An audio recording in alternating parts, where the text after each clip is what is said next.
మీ అందరికీ కూడా ప్రభువైన యేసుక్రీస్తు వారి నామంలో వందనాలండి. చిన్న ప్రార్థన చేసుకుని మన యొక్క సందర్భంలోనికి వెళ్దాం. మమ్మల్ని మిక్కిలిగా ప్రేమించిన మా ప్రియ పరలోకపు తండ్రి, మీ ఘనమైన శ్రేష్టమైన నామమును బట్టి మీకు వందనాలు స్తోత్రాలు చెల్లించుకొంచున్నాము దేవా. గడిచిన పునరుత్థానపు దినము మొదలుకుని తండ్రి, ఈ పునరుత్థానపు దినము వరకు నా తండ్రి మీరు ఎక్కడ చాటు మమ్మల్ని కాచి కాపాడే తండ్రి, ఇట్టి రీతిగా మరి తండ్రి మిమ్మల్ని జ్ఞాపకం చేసుకుని మిమ్మల్ని తండ్రి అని పిలుచుకునే మహాభాగ్యాన్ని మీరు మాకు అనుగ్రహించారు. నెమ్మది సమాధానం ఇచ్చారు తండ్రి. అందును బట్టి మీ కృతజ్ఞతాస్తుతులు చెల్లించుకుంటూ తండ్రి దేవా, ఇప్పటి వరకు మీరు జరిగించిన కార్యక్రమాన్ని బట్టి మీకు వందనాలు స్తోత్రాలు నాయన తండ్రి. వాక్యము ద్వారా మీరు మాతో మాట్లాడనై ఉండగా తండ్రి, మా హృదయాలను సిద్ధపాటు చేసుకున్నటకు తండ్రి అయ్యా మమ్మల్ని తండ్రి దేవా అయ్యా ముందుకు నడిపించమని అడుగుచున్నాను తండ్రి. మీ ఆత్మ ప్రేరణ పరిశుద్ధాత్మ సహాయం మాకు అనుగ్రహించండి.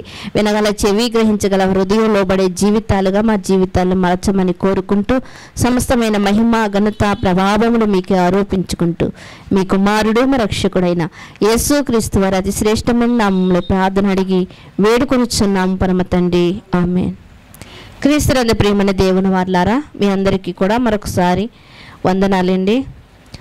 మత్తయి సువార్త క్రొత్త నిబంధన 27 పుస్తకాలు కలిగినటువంటి క్రొత్త నిబంధన మత్తయి సువార్త 5వ అధ్యాయము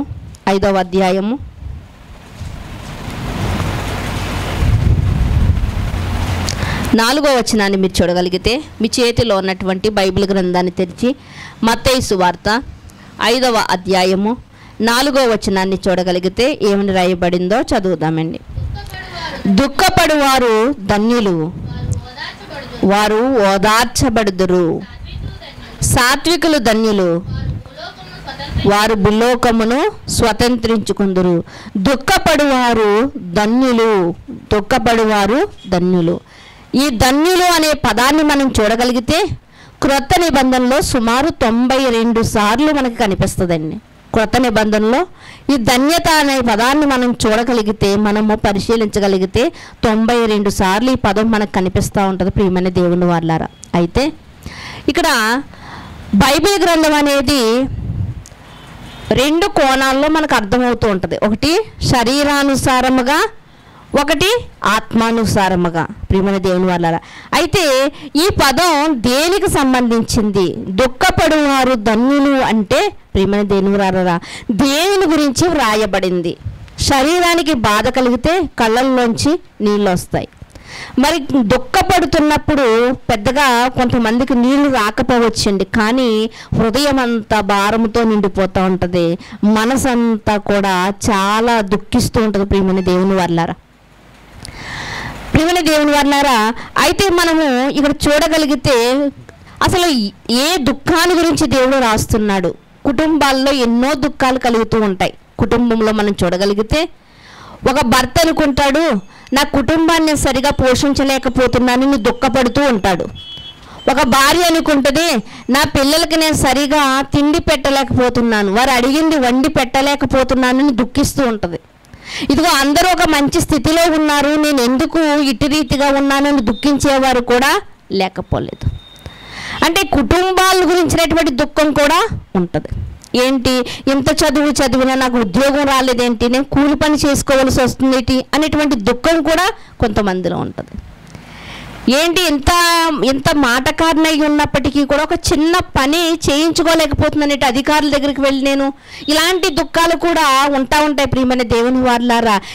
నేను ఇంత కట్నం తెచ్చుకొని కూడా నేను ఒక బానిసలా బతుకుతున్నానేంటి, ఇంత చదివి కూడా నేను కూలి పనికి వెళ్తున్నానేంటి, ఇలాంటివి ఎన్నో మనం ఆలోచన చేయగలిగితే ఎన్నో ఉంటాయి ప్రియమైన దేవుని వారలారా. ఏంటి, పిల్లలకు సరైన తిండి పెట్టలేకపోతున్నామేంటి, సరైనటువంటి వసతులు లేకుండా ఉన్నామేంటి, ఉండడానికి గూడు లేకుండా ఉంటున్నామేంటి, చింత, ఒక దుఃఖకరమైనటువంటి మనసు మనకు కనిపిస్తూ ఉంటుంది. ఇంకా ఎన్నో విషయాలు మనం చెప్పుకుంటే టైం సరిపోదు, కానీ ఎన్నో దుఃఖానికి సంబంధించినటువంటి సమస్యలు ఉంటూనే ఉంటాయి. ఒకనాడు మరి హగరు కూడా ఏం చేసిందంటే తాను కూడా దుఃఖిస్తూ ఉంది, అరణ్యంలో దుఃఖిస్తూ ఉంది. దేనిని గురించి దుఃఖిస్తుంది అంటే కన్న కొడుక్కి ఒక గుక్కెడు మంచినీళ్ళు ఇవ్వలేకపోతున్నాను, అలాంటి స్థితిలో నేను ఉన్నానని దుఃఖించింది. హగరు దేనికోసం దుఃఖించిందండి? గుక్కెడు నీళ్ళ కోసం దుఃఖించింది. నా కుమారుడికి ఏంటి, నా కుమారుడికి ఒక గుక్కెడు నీళ్ళు నేను ఇవ్వలేకపోతున్నాను ఏంటంటే అక్కడ నీళ్లు దొరికేటువంటి స్థలం అయితే కాదది, అది ఎడారండి. అలాంటప్పుడు దుఃఖించినట్లుగా మనకు కనిపిస్తూ ఉంటుంది ప్రియమైన దేవుని వారలారా. అయితే దేవుడు ఇలాంటి వాటిని గురించి రాయించాడా ఈ మాట? ఇలాంటి వాటిని గురించి కొంతమంది ఒకే ఒక్క కుమారుడు ఒకే ఒక కుమార్తెను కను ఉంటారండి.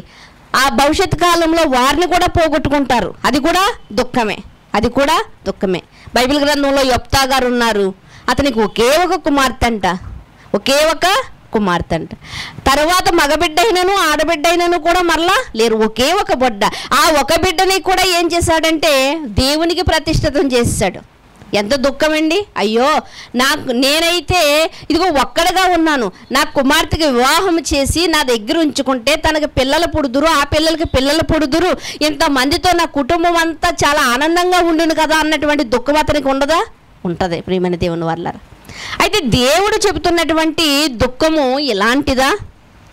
ఒకవేళ అలాంటిది అయితే, ఒకవేళ సమస్యల మధ్యలో ఉన్నటువంటి వారిని, లేకపోతే ఇప్పటి వరకు మనం చదువుకున్నటువంటి ఈ సందర్భాలు కలిగిన వారి దగ్గరికి వెళ్ళి ఇక్కడ యేసుక్రీస్తు వారు చెప్పినట్లుగా దుఃఖపడువారు ధన్యులు అని చెప్పాడు కదా, మనం వెళ్ళి అమ్మ నీకు దుఃఖం కలిగిందా, నీకు బాధ కలిగిందా, అయితే నువ్వు ధన్యురాలు అన్నావనుకో బాగుంటుందండి. అక్కడికి వెళ్ళి అంటే ఏంటి, నాకు వచ్చిన దుఃఖం నీకు వస్తే తెలుస్తుంది అంటారు, అంతే కదండి. దుఃఖం కలిగిన వారి దగ్గరికి వెళ్ళి మనం అలా చెప్పామనుకోండి, అమ్మ నువ్వు ధన్యురాలు అమ్మ, నువ్వు దీవించబడతావమ్మా, నీకు దుఃఖపడి వారు ధన్యులని యేసుక్రీస్తు వారు రాయించారని మనం చెప్పామనుకోండి, వాళ్ళకి ఏమైనా ఊరట కలుగుతుందా?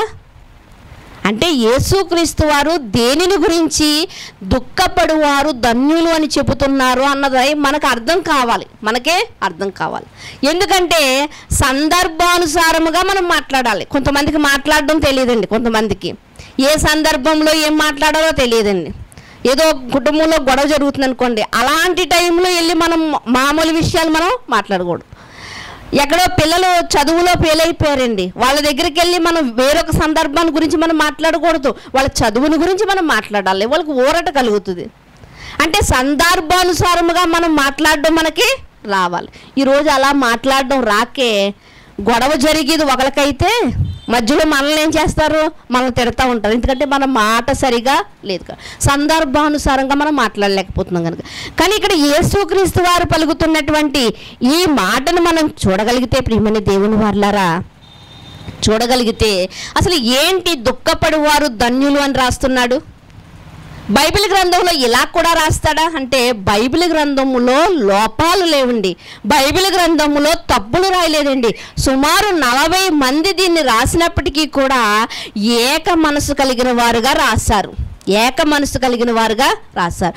ఎందుకంటే పరిశుద్ధాత్మ ప్రేరణతో ఇది వ్రాయబడింది, పరిశుద్ధాత్మ ప్రేరణతో రాయబడింది. ఇంకా చెప్పమంటారా, ఒక చిన్న ప్రేమలేఖ రాస్తేనే ఒక ఆయన ఆ యొక్క ప్రియురాలు 10 సార్లు చదువుకుంటుందండి. ఎందుకంటే అందులో ఉన్న అక్షరాలన్నీ చాలా విలువైనవి అని దాచుకుంటుందండి.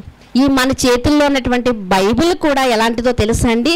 ప్రేమతో దేవుడు మనకు రాసిన ప్రేమ లేఖ కనుక దీన్ని ఎన్నిసార్లు చదవాలి, దీన్ని ఎంత ధ్యానించాలి, దీన్ని ఎంత విలువగా చూసుకోవాలి. దీని విలువ మనం ఎక్కడ చూపిస్తున్నామంటే తలకాడ పెట్టుకుంటే దెయ్యాలు రావనుకుంటామండి. తలకాడ కాదండి, తలంపుల్లోకి వెళ్ళాలి. లేదండి భుజం మీద పెట్టుకుని నేను చర్చికి వెళ్ళిపోతానండి అంటారు, భుజం మీద కాదు హృదయంలోనికి వెళ్ళాలి ఇది. ఎందుకంటే ఇది విలువైనటువంటి వాక్యాలు. అర్థం చేసుకోక అపార్థం చేసుకునే వాళ్ళు చాలామంది ఉన్నారండి, చాలామంది ఉన్నారు. కానీ బైబిల్ మన చేతిలో ఉన్నప్పుడు దాన్ని చదవగలిగినటువంటి సామర్థ్యం కూడా దేవుడు మనకి ఇచ్చాడు, అర్థం చేసుకునే జ్ఞానాన్ని కూడా దేవుడు మనకి ఇచ్చాడు ప్రియమైన దేవుని వారలారా. మరొక్కసారి ఆ మాటను మీరు చూడగలిగితే, మరొక్కసారి దుఃఖపడు వారు ధన్యులు, వారు ఓదార్చబడుదురు, ఓదార్చబడుదురు. అసలు ఏ దుఃఖాన్ని గురించి దేవుడు రాయిస్తున్నాడో మరొక మాటను కూడా చూద్దాం. అదే మత్తయి సువార్త 25వ అధ్యాయము 25వ అధ్యాయము 41వ వచనాన్ని మీరు చూడగలిగితే, 25వ అధ్యాయము 41వ వచనాన్ని మీరు చూడగలిగితే, అప్పుడు ఆయన ఎడమ వైపున ఉండు వారిని చూచి, శపింపబడిన వారులారా, నన్ను విడిచి అపవాదికిని వాని దూతలకు సిద్ధపరిచిన నిత్యాగ్నిలోనికి పొండి. ఇక్కడ ఏమని రాయిస్తున్నాడండి? మీరు ఎవరు అంటే శపింపబడిన వారు నిత్యాగ్నికి. అంటే అక్కడ ఏముంటుందంటే, నిత్యాగ్ని అంటే అగ్ని ఆరదు, పురుగు చావదు. ఇంకా ఏముంటుందంటే అక్కడ ఏడుపును పండ్లు కొరుకుటయు ఉంటుందంట. ఏడుపు పండ్లు కొరుకుట, ఏడుపు ఉంటుందంటే అర్థమైంది మనకి. పండ్లు కొరుకుట ఏంటండి? ఇది కూడా మనకు అర్థం కావాలి కదా. అంటే ఏడుపు అనేది మనకు అర్థమైంది, ఎందుకంటే కామన్గా మనం చేసేది కాబట్టి. మరి పండ్లు కొరుకుట అని ఎందుకు రాయించాడు అంటే, మనకి ఎప్పుడైనా సరే అండి, మనం పొయ్యి దగ్గరికి వెళ్ళినప్పుడు లేకపోతే గ్యాస్ దగ్గరికి వెళ్ళినప్పుడు ఏదైనా కొంచెం చెయ్యి అంటుకుందనుకోండి, వేలు అంటుకుందనుకోండి, శబ్దం ఎక్కడి నుంచి వస్తుందండి? పళ్ళల్లోంచి వస్తుందండి. పళ్ళల్లోంచి.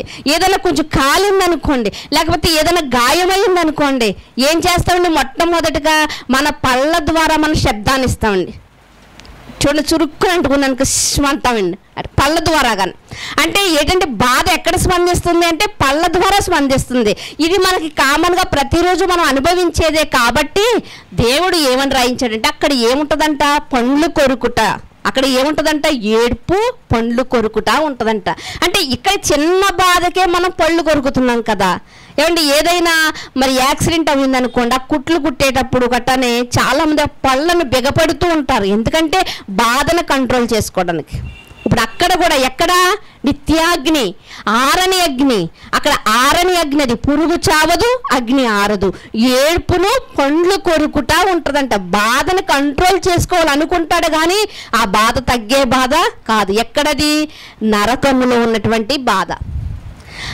మరి ఆ బాధ గురించి దేవుడు చెప్తున్నాడా? ఆ బాధ గురించి దేవుడు చెప్తున్నాడా? ఇక్కడ మనం చూడగలిగితే ఆ బాధ అయితే తట్టుకోలేని బాధ, అది తప్పించలేనటువంటి బాధ. అది తట్టుకోలేకపోతాము, ఎవరు తప్పించడానికి కూడా లేదు. ఆల్రెడీ మనం వెళ్ళిపోయాం, ఎక్కడికి? శిక్షలోకి వెళ్ళిపోయాం. అందులోంచి తప్పించుకునే మార్గం అయితే లేదు. ఆ బాధ నుండి, ఆ దుఃఖం నుండి తప్పించే నాదుడే మనకి ఎవ్వరూ కనిపించరండి. అక్కడ దేవుడు కూడా కాపాడుతాడంటే దేవుడు కూడా కాపాడు. దేవుడు ఇంకా కాపాడనని చెప్పే నువ్వు చేసిన అతిక్రమాలను బట్టి, పాపాలను బట్టి నేను ఎక్కడ వేసేసాడు? అక్కడ వేసేసాడు అనమాట. అయితే ఇది తప్పించుకోవాలనేది. అయితే దేవుడు ఇక్కడ వ్రాయిస్తున్నటువంటి మాటను మనం చూడగలిగితే, యేసుక్రీస్తు వారు ఏమంటున్నారంటే, దుఃఖపడువారు ధన్యులు అంటున్నారు. అంటే ఈ పాతాళంలో ఉన్నటువంటి దుఃఖాల గురించి అయితే ఆయన చెప్పట్లేదు. ఆల్రెడీ పాతాళంలోకి వెళ్ళిపోయినటువంటి దుఃఖాల గురించి ఆయన చెప్పట్లేదు. మరి ఏ దుఃఖాన్ని గురించి ఆయన చెప్తున్నాడు అంటే, ప్రియమైన దేవుని వారలారా, బైబిల్ గ్రంథంలో మనకి ఏదైనా ప్రశ్న వచ్చినప్పుడు దాన్ని ఎక్కడ వెతకాలి అంటే, వేరే పుస్తకాల్లోకో వేరే చోటకు వెళ్ళి వెతకకూడదు, మరలా బైబిల్ గ్రంథంలోనే మనం వెతకాలి. కాబట్టి అపోస్తులైనటువంటి పౌలు గారు కొరింథీ సంఘానికి వ్రాస్తూ 7వ అధ్యాయము 2వ పత్రిక 7వ అధ్యాయము 7వ అధ్యాయము 10వ వచనాన్ని మీరు చూడగలిగితే ఏమని వ్రాయబడింది? అసలు యేసుక్రీస్తు వారు ఏ దుఃఖాన్ని గురించి చెప్తున్నారు? పాతాళంలో పడుతున్నటువంటి దుఃఖాన్ని బట్ట లేదు. వాళ్ళు ఇంకా మరలా తిరిగి రాలేరు, ఇంకా తిరిగి రాలేరు. కనుక చూడండి, ఇక్కడ కొరింథీయులకు రాసినటువంటి 2వ పత్రిక 7వ అధ్యాయము 10వ వచనాన్ని మీరు చూడగలిగితే, దైవ చిత్తానుసారమైన దుఃఖము రక్షణార్థమైన మారు మనసును కలుగజేయును. ఈ మారు మనసు దుఃఖమును పుట్టించదు, అయితే లోక సంబంధమైన దుఃఖము మరణమును కలుగచేయును. ఇక్కడ మనం చూడగలిగితే 2 సందర్భాల గురించి ఇక్కడ మనకు ప్రస్తావన జరుగుతుంది. ఏంటి అంటే, ఒకటి శరీర సంబంధమైనటువంటి దుఃఖం. అయ్యో వాళ్ళు అవి కొనుక్కున్నారు, నాకు అవి లేవే. అయ్యో వాళ్ళు అలా వెళ్తున్నారు, నాకు లేదే. వాళ్ళకి ఆరోగ్యం ఉంది, నాకు లేదే. ఇలాంటి దుఃఖం, దీన్ని ఏమంటారంటే శరీరానుసారమైనటువంటి దుఃఖం. ఒకవేళ నీకు ఆరోగ్యం ఇచ్చినా చనిపోవన్నటువంటి గ్యారంటీ ఉందా? గ్యారంటీ ఉందా? లేదు ప్రియమైన దేవుని వారు. ఇదే శరీరానుసారమైనటువంటి దుఃఖం. మరి ఇక్కడ రాయబడినటువంటి మాట ఏంటి అంటే ఆత్మానుసారమైనటువంటి దుఃఖం. దీన్నే ఏమని చెప్తూ ఉన్నాడు అంటే దైవ చిత్తానుసారమైన దుఃఖం. అంటే దేవుడు ఏదైతే మనకు చెప్పాడో అది మనం చెయ్యలేకపోతున్నాం అన్నటువంటి మనసు మనకు ఎప్పుడైతే వచ్చిందో ఇది దైవ చిత్తానుసారమైనటువంటి మనసు. ఆత్మానుసారమైనటువంటి శారీరక సంబంధమైనటువంటి దుఃఖాలు మనకి ఈ లోకంలో కలిగినప్పటికీ దాన్ని మనం తీర్చినప్పటికీ కూడా మరలా మనకు లోటుగానే కనిపిస్తూ ఉంటుంది. ఈ జానెడు పొట్టలో నుండి బిర్యానీ వేయండి, చికెన్ వేయండి, మటన్ వేయండి, ఏదేయండి మరలా సాయంకాలానికి మరలా పిలుస్తుంది. ఏమని? నేను ఖాళీ అయిపోయాను, మరలా నన్ను నింపు అని. అయితే దీనిని గురించి దేవుడు మాట్లాడట్లేదు, కానీ ఏమని చెప్తున్నాడంటే దైవ చిత్తానుసారమైన దుఃఖము రక్షణార్థమైన మారు మనసును కలిగించును. దేవుని గురించి ఉన్నటువంటి చింత మనకు ఉండాలి. అయ్యో దేవుడు ఏం చెప్తున్నాడు అంటే ఇదిగో మీరు ప్రార్థనా జీవితాలు కలిగి ఉండాలి అంటున్నాడు. దేవుడు ఏం చెప్తున్నాడు అంటే మీరు వాక్యాన్ని చదివి ధ్యానించుకోవాలని చెప్తున్నాడు. దేవుడు ఏం చెప్తున్నాడంటే క్రీస్తు కలిగినటువంటి మనసు మీరు కలిగి ఉండాలి అని చెప్తున్నాడు కదా. అలా నేను ఉండలేకపోతున్నాను ప్రభువా, నన్ను అట్టి రీతిగా ఉంచు ప్రభువా అని ఎవరైతే మనం కన్నీటితో ప్రాధేయపడుతూ మనం ప్రార్థన చేస్తామో దీనినే ఏంటి అంటే దేవుని యొక్క ఆశ తీర్చలేకపోతున్నాను, దేవుని యొక్క కోరిక నేను తీర్చలేకపోతున్నాను అన్నటువంటి బాధ ఎవరిలో అయితే ఉంటుందో దీనిని ఏమంటున్నాడంటే దైవ చిత్తానుసారమైన దుఃఖం. ఇది నీకు ఏం కలిగిస్తుంది అంటే మరింత అభివృద్ధిని కలిగిస్తుంది, మరింత దేవునికి దగ్గర చేస్తుంది, మరింత దేవునికి చేరువ చేస్తుంది అన్నమాట ఈ దుఃఖం. దీని ఇంకా మనకి ఏం చేస్తుంది అంటే రక్షణార్థమైన మారు మనసును కలిగిస్తుంది. మారు మనసును లేదు, నేను ఉదయం నుండి సాయంకాలం వరకు నేను ఉపవాసం ఉంటున్నాను, ఇది మాత్రమే సరిపోదు, నేను 2 మార్లు ప్రార్థన చేసుకుంటే ఇది మాత్రం నాకు సరిపోదు, నేను ఇంకా ముందుకు వెళ్ళాలి అంటే ఏం కలిగిస్తుందంటే రక్షణార్థమైనటువంటి మారు మనసును కలిగిస్తుంది. మారు మనసును కలిగిస్తుంది అంటే పాతవన్నీ వదిలిపెట్టేస్తున్నాం. ఇంతకుముందు నేను రోజుకు ఒక్కసారే ప్రార్థన చేసుకునేదాన్ని, అది వదిలిపెట్టేస్తున్నాం. ఇప్పుడు లేదు ఇప్పుడు 2 సార్లు నేను ప్రార్థన చేసుకోవాలి, లేదు నేను 2 సార్లు చేసుకుంటున్నాను, కానీ ఈసారి నుంచి నేను 3 సార్లు ప్రార్థన చేసుకోవాలి. అంటే ఇది మనకి ఏం కలిగిస్తుంది అంటే మారు మనసును కలిగిస్తుంది. ఈ మారు మనసు దుఃఖమును పుట్టించదు. ఈ మారు మనసు మనకి ఎప్పుడైతే వచ్చిందో ఏ దుఃఖాన్ని పుట్టించదంటే శారీరకంగా దుఃఖాన్ని పుట్టించదు. ఎప్పుడైతే మనం దేవునిలో లీనమయ్యామో, ఎప్పుడైతే దైవ చిత్తానుసారమైనటువంటి దుఃఖం అంటే ఆధ్యాత్మిక జీవితంలో అభివృద్ధి కావాలని ఎప్పుడైతే మనం దుఃఖపడుతున్నామో ఈ మారు మనసు అంట, ఈ దుఃఖం అంట మారు మనసు కలిగిస్తుందంట. ఈ మారు మనసు అంట ఏమని రాయించాడంటే అక్కడ దుఃఖమును కలిగించదు. ఏ దుఃఖమును పుట్టించదు. ఏ దుఃఖము అంటే శారీరానుసారంగా పక్కింటోళ్ళు అది కొనుక్కున్నారు, పొరుగింటోళ్ళు ఇది కొనుక్కున్నారు అన్న మనసు అప్పుడు రాదు మనకి. ఎప్పుడు మనం లీనమైపోతే దేవునిలో. వాళ్ళు సినిమాలకు వెళ్తున్నారు, వారు బీచ్లకు వెళ్తున్నారు, వారు పార్కులకు వెళ్తున్నారు, మనం వెళ్ళట్లేదు ఏంటన్నటువంటి మనసు మనకి ఎప్పుడు ఉంటుందో తెలుసా అండి? దేవుని మీద ఆనుకోలేనప్పుడు ఉంటుంది మనకి. కానీ దేవుని మీద ఆనుకున్నప్పుడు అవన్నీ చచ్చిపోతాయి. అవన్నీ కోరికలు అనుకుంటారా, ఆశలు అనుకుంటారా, ఏదనుకుంటారా అవన్నీ కూడా ఏమైపోతాయి? చచ్చిపోతాయి. ప్రియమైన దేవుని వల్లారా డబ్బులెట్టి 3 గంటల సినిమా చూడడానికి ఎంతో ప్రయాసపడి వెళ్తూ ఉంటారండి. 3 గంటల సినిమా, 3 గంటలు ఇచ్చిన సంతోషం తర్వాత ఉంటుందా అంటే ఏముండదు, తర్వాత ఉండదు.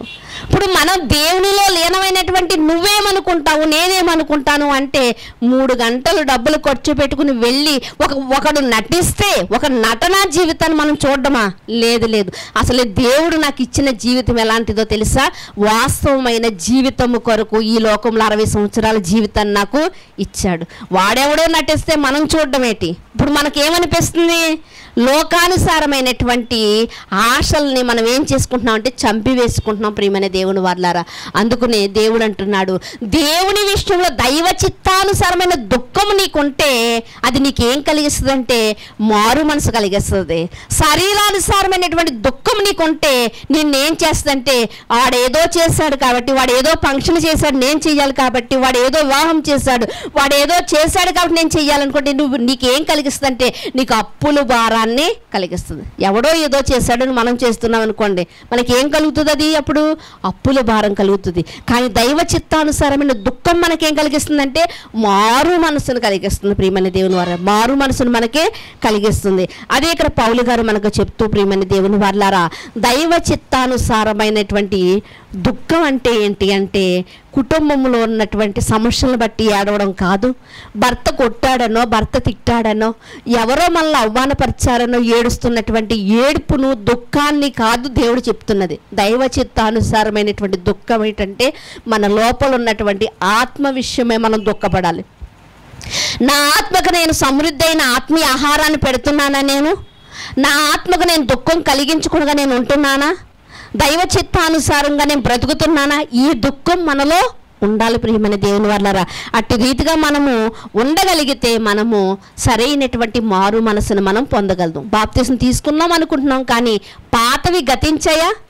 పేరు మారిందంతే, పేరు మారింది, కానీ పాత ఆలోచనలు కానీ పాత మన యొక్క తలంపులు కానీ ఏమైనా మారినాయండి?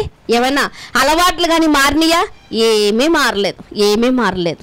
కనుక దేవుడు అంటున్నాడు, నీకు ఏముండాలి అంటే దైవ చిత్తానుసారమైనటువంటి దుఃఖం నీకు ఉండాలి. అయ్యో నేను ఇంతకు ముందు ఎలా ఉన్నాను, ఇప్పుడు అలా ఉన్నానేంటి? నేను నూతనంగా పుట్టాను కదా క్రీస్తులోని. నూతనంగా పుట్టినప్పుడు నూతన చేష్టలే కదా నాలో రావాలి, నూతన అనుభవాలే కదా నాలో రావాలి.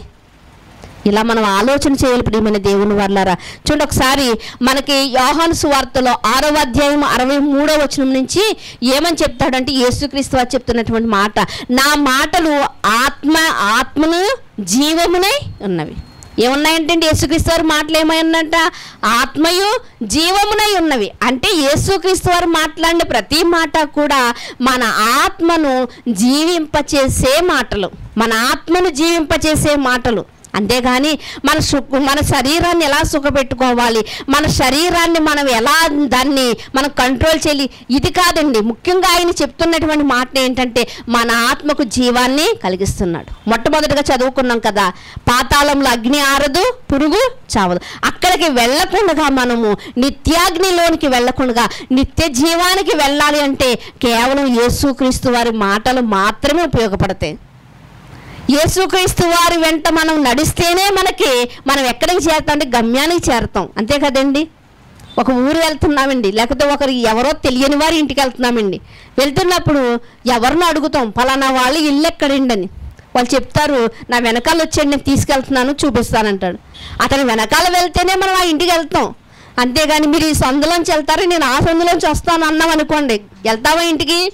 ఇప్పుడు యేసుక్రీస్తు వారు ఎక్కడి నుంచి వచ్చారు అంటే పరలోకం నుండి వచ్చాడు ఆయన.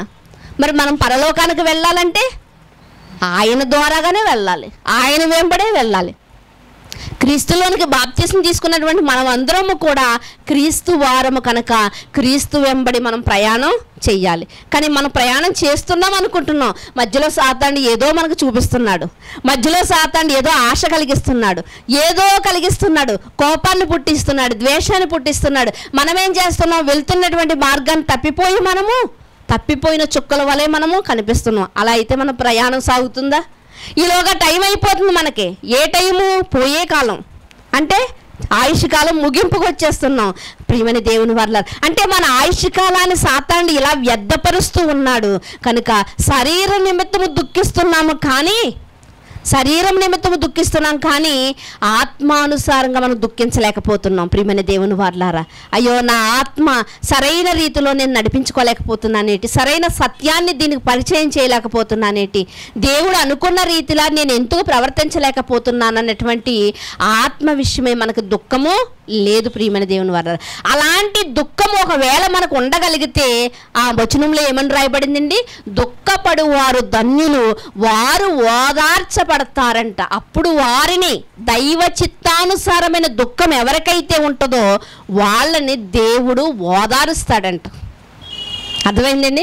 వాళ్ళని దేవుడు ఓదారుస్తాడంట. శరీరానుసారమైనటువంటి దుఃఖం ఉంటే ఒకవేళ అర్థం కావాలంటే మీకు, మనం ఏదో కొనుక్కోవాలనుకునండి, మన చేతిలో చిల్లి గవ్వలేదండి, కానీ మనం ఏం చేస్తామంటే అప్పు తెచ్చి మరి దాన్ని కొంటా ఉంటాం. ఇప్పుడు ఈ అప్పు తీర్చడానికి ఏం చేయమంటాం? కొంతమంది ఆఫీసర్లు ఉంటారు, ఏం చేస్తారంటే ఈ అప్పులు తీర్చడానికి లంచాలు తీసుకుంటూ ఉంటారు. అంటే మన దగ్గర లేనటువంటి దానిని మనం ఏం చేస్తున్నామంటే ఏదో సాధించాలి, ఏదో గొప్పగా చూపించుకోవాలని అప్పులు చేస్తున్నాం. అప్పులు చేసి మరి మనం ఈ ఫంక్షన్లని, పెళ్ళిళ్ళని, ఇలా వగైరా ఇలాంటివి చేసి మనం ఏం చేస్తున్నామంటే శరీరానుసారంగా దుఃఖాన్ని సంపాదించుకుంటున్నాం. అలా సంపాదించుకున్నప్పుడు మరలా ప్రార్థన చేస్తూ ఉంటారు, ఏమనంటే దేవా నా అప్పులని తీర్చేయి, నా అప్పులన్నీ తీర్చి. ఏమండి, అప్పులేమో మన సంతోషానికి మనం చేసాం అప్పులు, మన సంతోషం కోసం మనం అప్పులు చేసి, స్తోమత కట్టి స్తోమత లేకపోయినా అప్పులు చేసి మనం ఇప్పుడు ఏమంటున్నాం, దేవా నువ్వు కట్టే అప్పులు. అసలు న్యాయంగా ఉంది ఈ ప్రార్థన? న్యాయంగా ఉందా? కానీ ఇలాంటి దానిలో మనం ఎంత దుఃఖించినా దేవుడు మనకి ఓదార్పునివ్వడు. దైవ చిత్తానుసారమైన దుఃఖం ఉంటేనే మనలో దానిని దేవుడు ఓదారుస్తాడంట. ప్రియమైన దేవుని వారలారా, చూడండి ఒక్కసారి మీరు చూడగలిగితే సమూయేలు గ్రంథము 2వ గ్రంథము 12వ అధ్యాయము, సమూయేలు గ్రంథము 2వ గ్రంథము 12వ అధ్యాయము 13వ వచనంలో ఉన్న మాటను మీరు చూడగలిగితే, నేను పాపము చేసితినని దావీదు నాతానుతో అనగా, నాతాను నీవు చావకుండునట్లు యెహోవా నీ పాపమును పరిహరించెను. చూడండి ఇక్కడ చాలు, 12వ అధ్యాయము 13వ వచనములో నేను పాపము చేసితినని దావీదు నాతానుతో అనగా, నాతాను నీవు చావకుండునట్లు యెహోవా నీ పాపమును పరిహరించెను. ఇక్కడ మనం చూడగలిగితే చాలా జాగ్రత్తగా వినండి ఈ మాటని. దావీదు గారంట నాతాను అనే ప్రవక్తతో ఏమంటున్నాడంటే నేను పాపం చేశాను అంటున్నాడు. నాతాను ప్రవక్త ఏమంటున్నాడంటే ఇక దేవుని సన్నిధిలో నీ పాపం పరిహరింపబడింది. ఏమంటున్నాడండి? దేవుని యొక్క సన్నిధిలో 13వ వచనం చూడగలిగితే నీవు చావకున్నట్లు యెహోవా నీ పాపమును పరిహరించును. ఆయన అంటున్నాడు, దావీదు గారు అంటున్నారు పాపం చేశాడు. దావీదు గారు పాపం చేసినటువంటి దావీదు గారు అంటున్నారు అయ్యో నేను పాపం చేశాను అని ప్రవక్త దగ్గర అంటున్నాడు. ప్రవక్త అంటున్నాడు యెహోవా నీ పాపమును పరిహరించును. అంటే ఈ ఒక్క మాటలోనే చేసిన పాపాన్ని దేవుడు క్షమించేస్తాడా? ఒక్క మాటలోనే క్షమించేస్తాడా? లేదు ప్రియమైన దేవుని వర్లారా, ఈ మాటలో చాలా బరువు ఉందండి, చాలా బరువు ఉంది. మాటలో బరువు ఉంది ప్రియమైన దేవుని వర్లారా. మీకు అర్థం కావాలంటే ఒక మాటని చెప్పేప్పుడు నేను ముందుకు వెళ్తాను. ఏమిటంటే మనము ప్రయాణం చేస్తూ ఉంటామండి ఒక్కొక్కసారి, లేకపోతే కొంతమంది జనసమూహం దగ్గర నిలబడుతూ ఉంటామండి. అలా నిలబడినప్పుడు ఎవరో హడావుడిగా వచ్చి మన కాలు తొక్కుకొని వెళ్ళిపోతారు, వెళ్ళిపోతూ ఉంటాడు. వెళ్ళిపోతూ ఉన్నప్పుడు మనల్ని ఏం పట్టించుకోలేదు, కాలు తొక్కేశారు, వెళ్ళిపోతున్నప్పుడు మనం ఏమంటామంటే వాళ్ళని 2 అడుగులు వేసి వాళ్ళు భుజం మీద తట్టి కళ్ళు కనిపించట్లేదా తొక్కుకొని వెళ్ళిపోతున్నాం అంటాం. ఆ తొక్కితే ఏమైంది అన్నారనుకోండి అప్పుడు మరలా మనం తొక్కితే ఇలాగ ఉంటుంది అని చూపిస్తాం. అదే వ్యక్తి మన కాలు తొక్కిన తర్వాత అయ్యో సారీ అండి కాలు తొక్కేసానండి, సారీ అండి చూసుకోలేదండి అన్నాడు అనుకోండి, అప్పుడు మనం ఏమంటాం పర్వాలేదండి.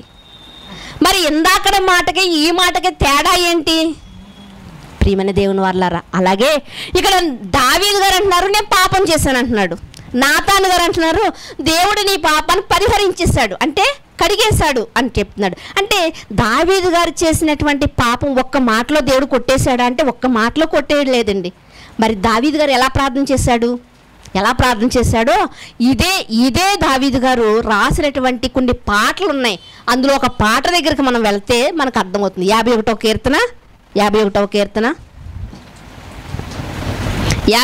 కీర్తన ఈ అధ్యాయం అంతా మీరు ఇంటికి వెళ్ళిన తర్వాత చదువుకోండి, చాలా చక్కగా ఉంటుంది. 51వ కీర్తన చూడగలిగితే ఏమని వ్రాయబడిందో చూడగలిగితే చూడండి, 2వ వచనం నుంచి మనం చదువుకుందాం.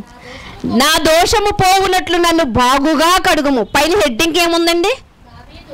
దావీదు బెత్షెబా యొద్దకు వెళ్ళిన తరువాత నాతాను ప్రవక్త అతని యొద్దకు వచ్చినప్పుడు అతడు రచించిన కీర్తన. ఇందాక ఒక వచనమే చదువుకున్నాం.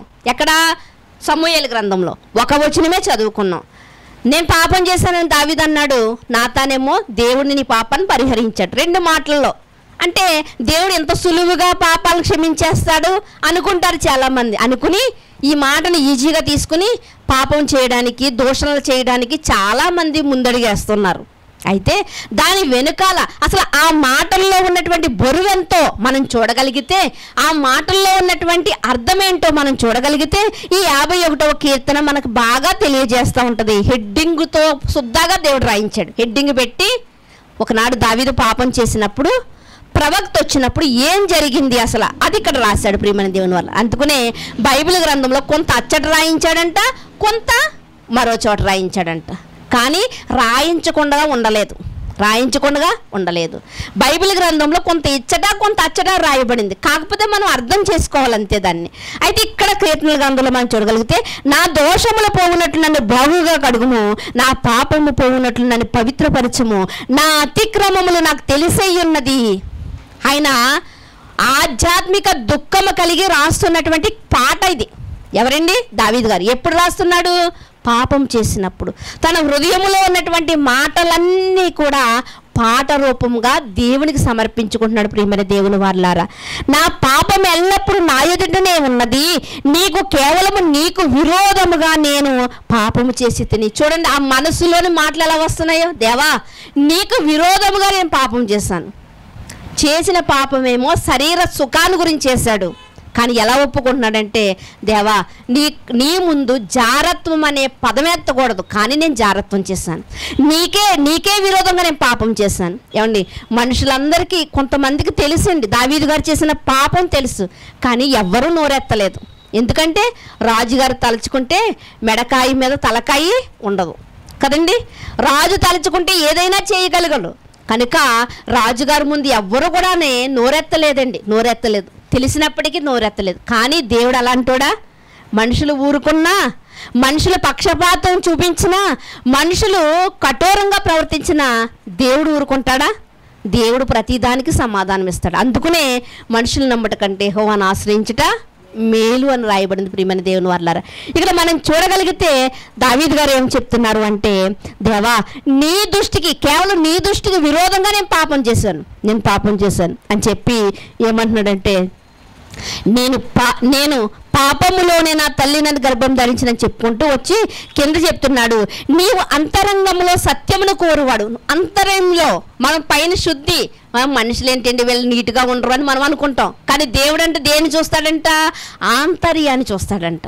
మరి ఆంతర్యములో దావీదు గారికి ఏముంది? ఇప్పుడు పాపం ఉంది. అందుకని ఏమో చెప్తున్నాడంటే, అయ్యా నువ్వు ఆంతర్యంలో సత్యాన్ని కోరేవాడివి, కానీ నాలో సత్యము లేదు ప్రభువా అని ఒప్పుకుంటున్నాడు. ప్రియమైన దేవుని వారలారా, హిస్సోపుతో నా పాపములు కడుగుము,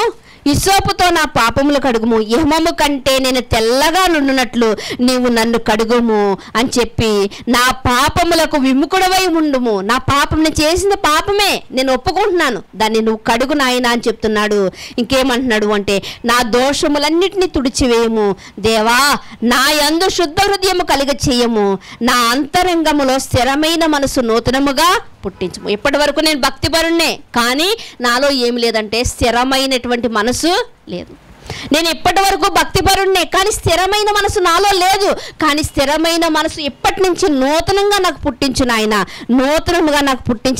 అని ఏం చెప్తున్నాడంటే, నా దోషములన్నిటిని తుడిచివేయి, నూతనముగా నాకు స్థిరమైన మనస్తత్వాన్ని పుట్టించు, నా అంతరంగంలో స్థిరమైన మనసు నూతనముగా పుట్టించు, నీ సన్నిధిలోను నన్ను తోసివేయకు. పాపం ఉంటే దేవుని సన్నిధిలో ఉండగలదమా? మనం ఉన్నామనుకుంటాం, మనం చర్చిలో కూర్చున్నాం అనుకుంటాం, కానీ దేవుని యొక్క హృదయంలో మనకు చోటు లేదు. నిన్నటి దినమందు శనివారం మరి అది ఒక చోట మరి మీటింగ్ జరిగినప్పుడు అదే మాట్లాడుకున్నామండి. మనలో ఒకవేళ పాపం ఉంటే దేవుడు ఆ ప్రార్థన ఆలకిస్తాడా అంటే ఆలకించడు. ఖచ్చితంగా రాయబడింది, మనం పాపముతో ప్రార్థన చేస్తే దేవుడు ఆలకించడు. మరి ఇక్కడ దావీదు గారి యొక్క ప్రార్థన, పాపం చేసినటువంటి దావీదు గారు ప్రార్థన చేస్తుంటే ఎందుకు వింటున్నాడు దేవుడు అంటే, ఇక్కడ మనం చూడగలిగితే ఆయన ఒప్పుకుంటున్నాడు. ప్రియమైన దేవుని వారలారా, ఒప్పుకుంటున్నాడు. ఆయన మాటలు చూడండి, ఆయన మాటలు ఎంత భారంగా ఉన్నాయి, ఆయన మాటలు ఎంత బరువుగా ఉన్నాయి మనం చూడగలిగితే ఏమంటున్నాడు 51వ కీర్తనలో, నీ పరిశుద్ధాత్మను నా యొద్ద నుండి తీసివేయకము, నీ రక్షణ ఆనందం నాకు మరలా పుట్టించము, సమ్మతి గల మనసు కలుగచేసి నన్ను దృఢపరచుము అని చెప్పి ఏమంటున్నాడు అంటే, అప్పుడు నా అతిక్రమములు చేయువారికి నీ త్రోవలను బోధించెదను అని చెప్పి, దేవా నా రక్షణ కత్యగు దేవా, రక్తాపరాధము నుండి నన్ను విడిపించు. నేను ఎలాంటి వాడినో తెలుసా? రక్తాపరాధం, పాపం చేయడమే కాదు, జారత్వం చేయడమే కాదు, అన్యాయంగా ఊరియాను నేను చంపించాను, అంటే రక్తాన్ని చిందించాను. కాబట్టి నా రక్తాపరాధమును క్షమించు అని చెప్పి ఆ కింద మాటలో చూడగలిగితే, నేను చేసిన దానికి ఒకవేళ నువ్వు బలర్పించమంటే 1000 గొర్రెలనైనా నేను అర్పించగలను. ఒకవేళ నేను చేసిన దానికి ఇంత బంగారం చెల్లించమంటే, ఏదో ధనం చెల్లించమంటే నేను ఎంతైనా చెల్లించదును, రెట్టింపు చెల్లించదును. కానీ నువ్వు వాటిని కోరువాడు కాదు, నువ్వు వాటిని కోరువాడు కాదు. విరిగిన మనసు దేవునికి ఇష్టమైనటువంటి బలి. కనుక మనసును విరగొట్టుకోవాలి. నేను ఇప్పుడు పాపం చేశాను, నాలో ఉన్నటువంటి ఆ పాపపు మనస్తత్వాన్ని నేను విరగొట్టుకుంటున్నాను. నాలో ఉన్నటువంటి, నా అంతరంగంలో ఉన్నటువంటి చెడు ఈ మనస్తత్వాన్ని నేను విరగొట్టుకుంటున్నాను. విరిగిన మనస్సే నీకు ఇష్టమైనటువంటి బలి. కనుక నేను ఈ యొక్క 51వ అధ్యాయం అంతటిని మనం చూడగలిగితే ప్రియమైన దేవుని వారలారా, దావీదు గారి యొక్క ప్రార్థన మనకు కనిపిస్తుంది. ఏ ప్రార్థన అంటే ఒప్పుకోలు ప్రార్థన కనిపిస్తుంది. ఇప్పుడు ఇదంతా చదివిన తర్వాత మనము ఆ సమూయేలు గ్రంథములో 12వ అధ్యాయము ఆ 13వ వచనాన్ని మనం చూడగలిగితే అప్పుడు మనకి ఏమని కనిపిస్తుంది అంటే, దావీదు గారు అంటున్నారు, నాతాను గారు వచ్చారంట, నేను పాపం చేశాను అంటున్నాడు. నాతాను గారు ఏమంటున్నారు? వెంటనే దేవుడు నీ పాపాన్ని పరిహరించాడు అంటున్నారు. అంటే ఈ ఒక్క మాట దావీదు గారు అడిగిన వెంటనే దేవుడు క్షమాపణ ఇచ్చేసాడా? కాదండి. ఈ 51వ కీర్తన అంతా కూడా ఆయన హృదయములో నుండి వెలువడినటువంటి మాటలు, ఆ హృదయములో నుండి జాలువారినటువంటి మాటలు, ఆ వేదన, విజ్ఞాపన, ఇదంతా మనం ఒక్కొక్క మాట కింద మనం ఆలోచించగలిగితే ప్రియమైన దేవుని వారలారా, మనం ఆలోచించగలిగితే మనకు అర్థమవుతుంది ప్రియమైన దేవుని వారలారా. అంటే మాటల వెనుకున్నటువంటి ఎంత బరువు ఉందో, ఆ మాటలో ఉన్నటువంటి ఆ అర్థం ఏంటో, ఆ మాటలో ఉన్నటువంటి పరమార్థం ఏంటో మనం గ్రహించాలి ప్రియమైన దేవుని వారలారా. ఏంటి, దావీదు ఎంత పాపం చేస్తే ఒక్క మాటతో దేవుడు క్షమించేసాడేటన్నటువంటి ఆలోచన ఈరోజు చాలా మందికి ఉంది. కానీ ఒక్క మాటతో దేవుడు క్షమించలేదండి.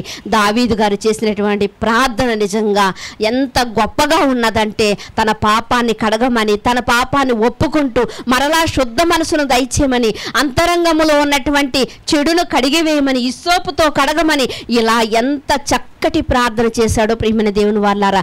ఎంతగా కుమిలిపోయాడో మనకు అర్థమవుతూ ఉంటుంది ప్రియమైన దేవుని వారలారా. దీనిని ఏమంటారో తెలుసా? మరలా నీ సన్నిధిలోకి నీ సన్నిధిలోని నన్ను తోసివేసావేమో, ఒకవేళ మరలా నన్ను చేర్చుకో, మరలా నీ కుమారుడుగా నన్ను స్వీకరించు అని దావీదు గారు చేస్తున్నటువంటి ఆ ప్రార్థన, దీనిని ఏమంటారో తెలుసా అండి? దైవ చిత్తానుసారమైన దుఃఖం. దైవ చిత్తానుసారమైన దుఃఖం అంటే ఇదే. దేవా, నేను చేసిన పాపాన్ని బట్టి ఇదిగో నీకు దూరంగా నన్ను గంటివేయకు తండ్రి, నేను నీలోనే ఉండాలి, నీతోనే నేను నడవాలన్నటువంటి ఆలోచన ఉందో చూసారా? దీనినే దైవ చిత్తానుసారమైనటువంటి దుఃఖము, ఆత్మానుసారమైనటువంటి దుఃఖము ప్రియమైన దేవుని వారలారా. కానీ ఇది మనలో ఉండదండి, మనలో ఉండదు. ఒక తప్పిదము చేశామంటే ఏదో ఒక్కసారి ఒప్పేసుకుంటాం. కాదండి. దేవుడు మరలా అతనికి ఏమని చదువుకున్నాం? మత్తయి సువార్త 5వ అధ్యాయం 6వ వచనంలో 4వ వచనంలో ఏమని? దుఃఖపడు వారు ధన్యులు, వారు ఓదార్చబడుదురు. ఇప్పుడు దుఃఖపడుతున్నటువంటి దావీదు గారు, దైవ చిత్తానుసారమైన దుఃఖపడుతున్నటువంటి దావీదు గారి యొక్క దుఃఖాన్ని దేవుడు ఓదార్చాడా లేదా? ఇది మనకు తెలియాలి కదండి. అతను ఎంతో దుఃఖపడ్డాడని మనకు తెలుసు. అయితే ఈ దుఃఖాన్ని దేవుడు ఓదార్చాడా లేదా అన్నదాన్ని మనకే కనిపించాలి. నిజంగా దేవుడు దావీదు గారి యొక్క దుఃఖాన్ని ఓదార్చాడండి. ఎందుకంటే అది దైవ చిత్తానుసారమైన దుఃఖం గనుక. సామెతల గ్రంథంలో ఒక మాట మనకు కనిపిస్తూ ఉంటుంది. 28వ అధ్యాయంలో ఏమంటాయి? అతిక్రమములు దాచిపెట్టువాడు వర్ధిల్లతాడా? ఏమని రాయబడిందండి? అతిక్రమములు దాచిపెట్టువాడు వర్ధిల్లడు, దాన్ని ఒప్పుకొని విడిచిపెట్టువాడు కనికరాన్ని పొందుతాడంట, అభివృద్ధి పొందుతాడు. ఇప్పుడు దావీదు గారు ఒప్పుకుంటున్నాడా, కప్పుకుంటున్నాడా? ఒప్పుకుంటున్నాడు. మరలా నాకు ఉన్నటువంటి స్థానాన్ని నాకు దయచేదేవా అని ఒప్పుకుని విజ్ఞాపనతో ప్రార్థన చేశాడు. ఈ యొక్క ఆత్మానుసారమైన లేకపోతే దైవ చిత్తానుసారమైన దుఃఖాన్ని దేవుడు ఏమన్నా నెమ్మలింపజేశాడా, ఓదార్చాడా అన్న దాన్ని మనం చూడగలిగితే దేవుడు ఓదార్చినట్లుగా మనకు కనిపిస్తుంది ప్రియమైన దేవుని వాళ్ళారా. అది సమూయేలు గ్రంథంలో మనకు తెలిసినటువంటి విషయమే. ఏ బెత్షెబాను బట్టి ఇతడు ఇంత గలిబిలయ్యాడో, ఏ బెత్షెబాను బట్టి మరి పాపానికి కారకుడయ్యాడో, ఏ బెత్షెబాను బట్టి రక్తాపరాధి అయ్యాడో, ఆ బెత్షెబాను బట్టే దేవుడు ఓదార్చిన తర్వాత ఒక మహాజ్ఞాని అయినటువంటి సొలొమోను మరలా కన్నాడు. ఓదార్చాడా లేదండి దేవుడు? ఎలాంటి దుఃఖం అది?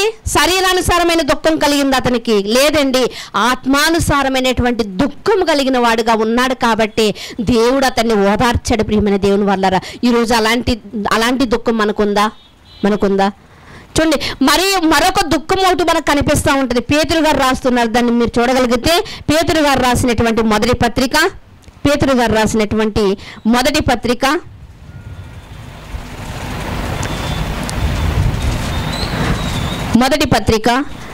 2వ అధ్యాయము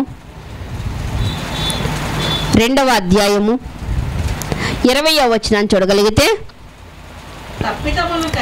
తప్పిదమునకై దెబ్బలు తినినప్పుడు మీరు సహించిన ఎడల మీకేమి గనము? మేలు చేసి బాధపడినప్పుడు మీరు సహించిన ఎడల అది దేవునికి హితమగును. హితమగును అంటే ఇష్టమగును. ఏమని చెప్తున్నాడండి? మీరు తప్పు చేసి శిక్ష పొందితే అది ఏమి మీకేం ఘనతేం కాదు.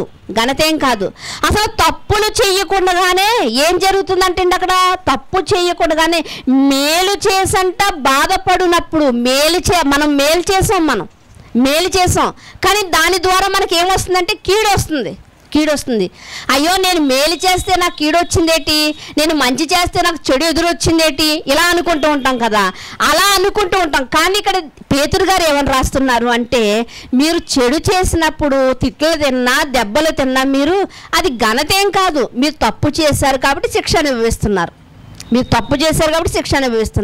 కానీ మీరు మంచి చేసినప్పటికీ కూడా చూడండి, కొంతమంది పిల్లల్ని తల్లి హెచ్చరించినప్పుడు పిల్లవాడికి కోపం వస్తుంది. వాడు చేసిన తప్పా కాదా వాడు ఆలోచించడు. ఏమనుకుంటాడు? ఏంటి మా అమ్మ నన్ను తిడుతుంది ఏంటి అస్తమాను అనుకుంటూ ఉంటాడు. కానీ తల్లి ఏం చేస్తుంది? మంచిగా చెప్తుంది. కానీ వాడికి ఏం అర్థమవుతుంది? వాడికి ఏంటి అస్తమాను నన్ను ఇలా తిడుతుంది అనుకుంటుంది. ఇక్కడ పేతురు గారు కూడా ఏమని రాస్తున్నారు అంటే, మనం మంచి చేసినప్పుడు దెబ్బలు తిన్నప్పుడు సైలెంట్గా ఉంటాం చూసారా? మనం మంచి చేసినప్పుడు మనకు కీడు వస్తుంది చూసారా? మనం మంచి చేసినప్పుడు మనల్ని అవమానపరుస్తారు చూసారా? అలాంటప్పుడు మీరు సైలెంట్గా ఉంటే, అలాంటప్పుడు మీరు ఓర్చుకుంటే, అలాంటప్పుడు మీరు సహనం కలిగి ఉంటే అది దేవునికంట ఇష్టమంట. ఇదే కూడా గొప్ప నీతిండి అనుకోవచ్చు మీరు, అంతే కదా. ఏంటి తప్పు చేయనప్పుడు నేను ఎందుకు పడాలి? అదే కదా మనం ఉంటాం. నేను ఏమి అన్నప్పుడు నన్ను ఎందుకు అంటున్నారు, నేను తప్పు చేయనప్పుడు నన్ను ఎందుకు అంటున్నారు అని మనం ఎదురు అంటూ ఉంటాం. కానీ పేతురు గారు చెప్తున్నటువంటి జ్ఞానం ఏంటి అంటే, మీరు తప్పు చేసినప్పుడు మీరు నిందింపబడటం కాదు, తప్పు చేయకుండా మీరు మంచి చేసినప్పుడు మిమ్మల్ని నిందిస్తున్నప్పుడు అప్పుడు మీరు ఊరుకుంటే అది దేవునికి ఏంటంటే ఇష్టమంట. మరొక మాటలో కూడా ఉంటుందన్నమాట, ఏంటంటే పగ తీర్చుకొనుట నా పని. అంటే మీరు ఎలా ఉండాలి? సైలెంట్గా ఉండాలి ప్రియమైన దేవుని వారలారా. అంటే పేతురు గారు చెప్తున్నటువంటి మాటల్లో మనకి కనిపిస్తున్నటువంటి భావం ఏమిటి అంటే, అక్కడే కింద మాటలో ఏమని రాయబడిందంటే చూడగలిగితే, ఆయన పాపము చేయలేదు. మీరొక్కలే కాదు, ఈ యొక్క నేను చెబుతున్నటువంటి మాటను బాబాయ్ పాటించాలా అని ఒకవేళ అల్లిపోతున్నారేమో, మీరొక్కరే కాదు, ఆయన కూడా ఏం చేశాడంట? పాపమేమీ చేయలేదంట. ఆయన నోట ఏ కపటము కనబడలేదంట. ఆయన దూషింపబడుతున్నాడంట. ఎందుకు దూషించారు జనులందరూనే? యేసుక్రీస్తు వారు ఏమైనా తప్పుదాలు చేశాడా? యేసుక్రీస్తు వారు ఏమైనా పాపం చేశాడా? ఏ పాపము చేయకుండా, ఏ తప్పిదాలు చేయనప్పటికీ కూడా అందరూ నిందిస్తుంటే, అందరూ దూషిస్తుంటే, అందరూ శిక్ష వేయండి సిలువెక్కించండి అంటే ఆయన ఏమన్నా నేనేం తప్పిదం చేశానని సిలువేయమంటున్నారు అని అడిగాడు? ఆయన అడగలేదు. మనం మేలు చేసినప్పుడు. మీ పిల్లలు ఎలా బ్రతకాలో మీకు నేర్పించాను, ఇదిగో కుటుంబాలని భార్యలు ఎలా కట్టుకోవాలో మీకు చెప్పాను, నేను చెప్పింది ఏమైనా తప్పిదాలా అని యేసుక్రీస్తు వారు నిలదీశారా? నిలదీయదు. కనుక ఆయన ఎలా ఉన్నారు అంటే మంచి చేసి కూడా ఆయన కీడును అనుభవించాడు, మంచి చేసి కూడా కీడును అనుభవించాడు. అందుకనే ఇదే యేసుక్రీస్తు వారిని గురించి యేసుక్రీస్తు వారు రాకమునిపే 1000 సంవత్సరాల క్రితమే దేవుడు ఏమని రాయించాడు అంటే, ఇదిగో కుమారుడు వస్తాడు, ఆయన నా నిమిత్తము నలగొట్టబడతాడు, ఆయన పాపమేమీ చేయడు, ఆయన నోట ఏ కపటము ఉండదు. యెషయా గ్రంథంలో రాయబడింది కదండి, ఆయన నోట ఏ కపటము ఉండదు. ఆయన ఎలాంటి వాడు అంటే లేత మొక్క వంటి వాడు. ఎక్కడ అంటే ఎడారులో లేకపోతే ఎండిన నేలలో ఉన్నటువంటి లేత మొక్క వంటి వాడు. అంటే ఎండిన నేలలో ఒక లేత మొక్క మొలిస్తే దానికి ఎంత ప్రాధాన్యత ఉంటుందండి, నిజంగానే ఎంత ప్రాధాన్యత ఉంటుంది. కనుక ప్రియమైన దేవుని వర్లారా, ఆయన నోట ఏ కపటము లేదంట, ఆయన నిందలు భరించాడంట, ఆయన సిలువను భరించాడంట, ఆయన కొరడా దెబ్బలను భరించాడంట, ఉమ్ములను భరించాడంట. తప్పిదమేమీ చెయ్యకుండా ఆయన మంచి చేస్తే ఆయన కీడు ఆయనకి ఎదురొచ్చిందంట. అలాంటి స్వభావము కలిగిన వారుగా మనం, అలాంటి దుఃఖం అంట. ఏంటి నేనేం అనకపోయినా నన్ను అంటున్నారేంటి, నేనేం చెయ్యకపోయినా నన్ను ఎందుకు నిందిస్తున్నారు అన్నటువంటి ఆలోచన లేకుండా, దేవా ఇదిగో ఇది దైవ చిత్తానుసారమైనటువంటి దుఃఖం ఇది అని మనం ఎప్పుడైతే సహిస్తామో అది దేవునికి ఏమవుతుందంట, హితమవుతుందంట. అంటే దేవునికి ఇష్టం కలిగిస్తుందంట. మనం ఎప్పుడైతే సైలెంట్ అవుతామో, మనం ఎప్పుడైతే మన పెదాలు మూసుకుంటామో, దేవుడు అప్పుడే మన పక్షమందు మాట్లాడతాడు. ప్రియమైన దేవుని వారలారా, కనుక మేలు చేసినప్పుడు దుఃఖం కలిగితే అది దైవ చిత్తానుసారమైన దుఃఖం అని మనము గ్రహించాలి. ప్రియమైన దేవుని వారలారా, అది ఎలాంటిదంట, దైవ చిత్తానుసారమైనటువంటి దుఃఖము. ప్రియమైన దేవుని వారలారా, మనందరికీ తెలిసినటువంటి మాట, ఒక చక్కటి మాట హెబ్రీయులకు రాసిన పత్రిక 12వ అధ్యాయంలో మొదటి వచనాల్లో మనకు కనిపిస్తూ ఉంటుంది. ఏమని రాయబడింది అంటే అక్కడ మరి గొప్ప సాక్షి సమూహము ఉన్నారు, మేఘం వల్లే ఆవరించి ఉన్నారంటే ఎవరండి? భక్తులు. బైబిల్ గ్రంథంలోనికి వెళ్ళి ఎటు చూసినా మనం చూడగలిగితే మనకి ఎవరు కనిపిస్తారు? భక్తులే కనిపిస్తారు. అయితే అలాంటి భక్తుల జీవితాలను మనం చూడగలిగితే ప్రియమైన దేవుని వారలారా, ఎలాంటి శ్రమలు అనుభవించారు, యేసుక్రీస్తు వారు ఎలాంటి శ్రమలు అనుభవించారు. కానీ ఈరోజు అలాంటి దేనికోసం యేసుక్రీస్తు వారు శ్రమ అనుభవించారంటే తండ్రి చెప్పిన మాట ప్రకారంగా, తండ్రి రాయించిన మాట ప్రకారంగా క్రీస్తు వారు శ్రమలు అనుగ్రహించారు. మరి ప్రవక్తలు ఎలా శ్రమలను భరించారు అంటే ప్రియమైన దేవుని వారలారా, వాళ్ళు కూడా దేవుడు చెప్పినటువంటి మాట ప్రకారంగా శ్రమలను అనుభవించారు. అది దైవ చిత్తానుసారమైన దుఃఖం అనుకున్నారు, ఇది దేవుడు మాకు అనుగ్రహించిన దుఃఖం అనుకున్నారు.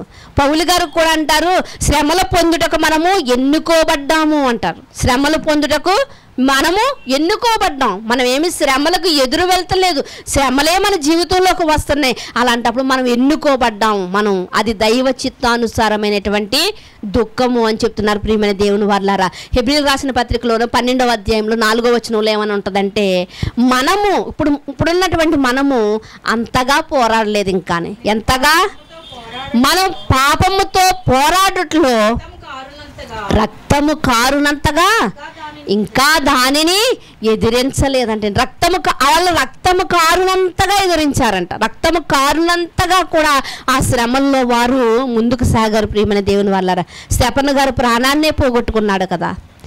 ప్రవక్తల జీవితాలను చూడగలిగితే ప్రవక్తలు నిద్ర లేదండి. దేవుడు అంటున్నాడు, ఇదిగో నువ్వు 1 సంవత్సరం అంతా కుడివైపునే పడుకోవాలంటున్నాడు. మరి కుడివైపు నొప్పి వస్తే ఒకవైపే పడుకుంటాం మనం. 1 సంవత్సరం అంతా నువ్వు ఎడం వైపునే పడుకోవాలంటున్నాడు. ఇదిగో నువ్వు నీ యొక్క తలను తీయించేసుకుని గుండు చేయించుకోవాలంటున్నాడు దేవుడు. ఏమంటే ఈరోజు తల కటింగ్ చేయించుకోవాలంటే చిన్న పిల్లవాడు మొదలుకొని వాడి స్టైల్ వాడుకుంటుందండి, అంతే కదండి. ఇంతకు ముందు అయితే నగలు చేయించుకోవాలంటే ఒక పుస్తకం ఇచ్చేవారు మనకి, ఇందులో ఏ మోడల్ కావాలో చూసుకోండి అనేవారు. ఒక పెయింటింగ్ షాప్కి వెళ్తే ఒక పుస్తకం ఇస్తాడు, ఏ రంగు కావాలో చూసుకోండి అని. ఇప్పుడు సెలూన్ షాపులకు వెళ్తే కూడా వాడు మనకి ఏం చూపిస్తాడు, ఒక బుక్ టైప్లో చూపిస్తున్నాడు. ఏంటి అంటే ఇందులో ఏ మోడల్ కావాలో మీకు అని. ఇక్కడ మనం చూడగలిగితే ప్రవక్తల జీవితాలు ఎవరి చేతిలో ఉన్నాయి? దేవుని చేతిలో ఉన్నాయి. దేవుడు గుండు చేయించుకోమంటే చేయించుకోవాలి.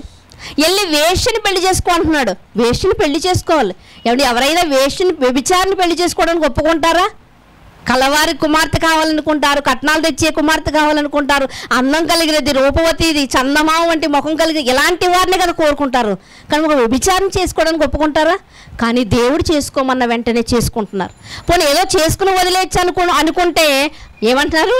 పెళ్లి చేసుకుని నువ్వు పిల్లల్ని కనాలి, వాళ్ళకి ఈ పేర్లు పెట్టాలి.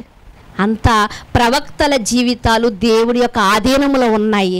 కానీ ఈరోజు మనం అలా బైబిల్ ప్రకారంగా దేవుడే, బైబిల్ గ్రంథంలో ఉన్నటువంటి వాక్కులే దేవుడైతే ఆ వాక్కుల ప్రకారంగా మనం ఏమైనా సాగుతున్నామా?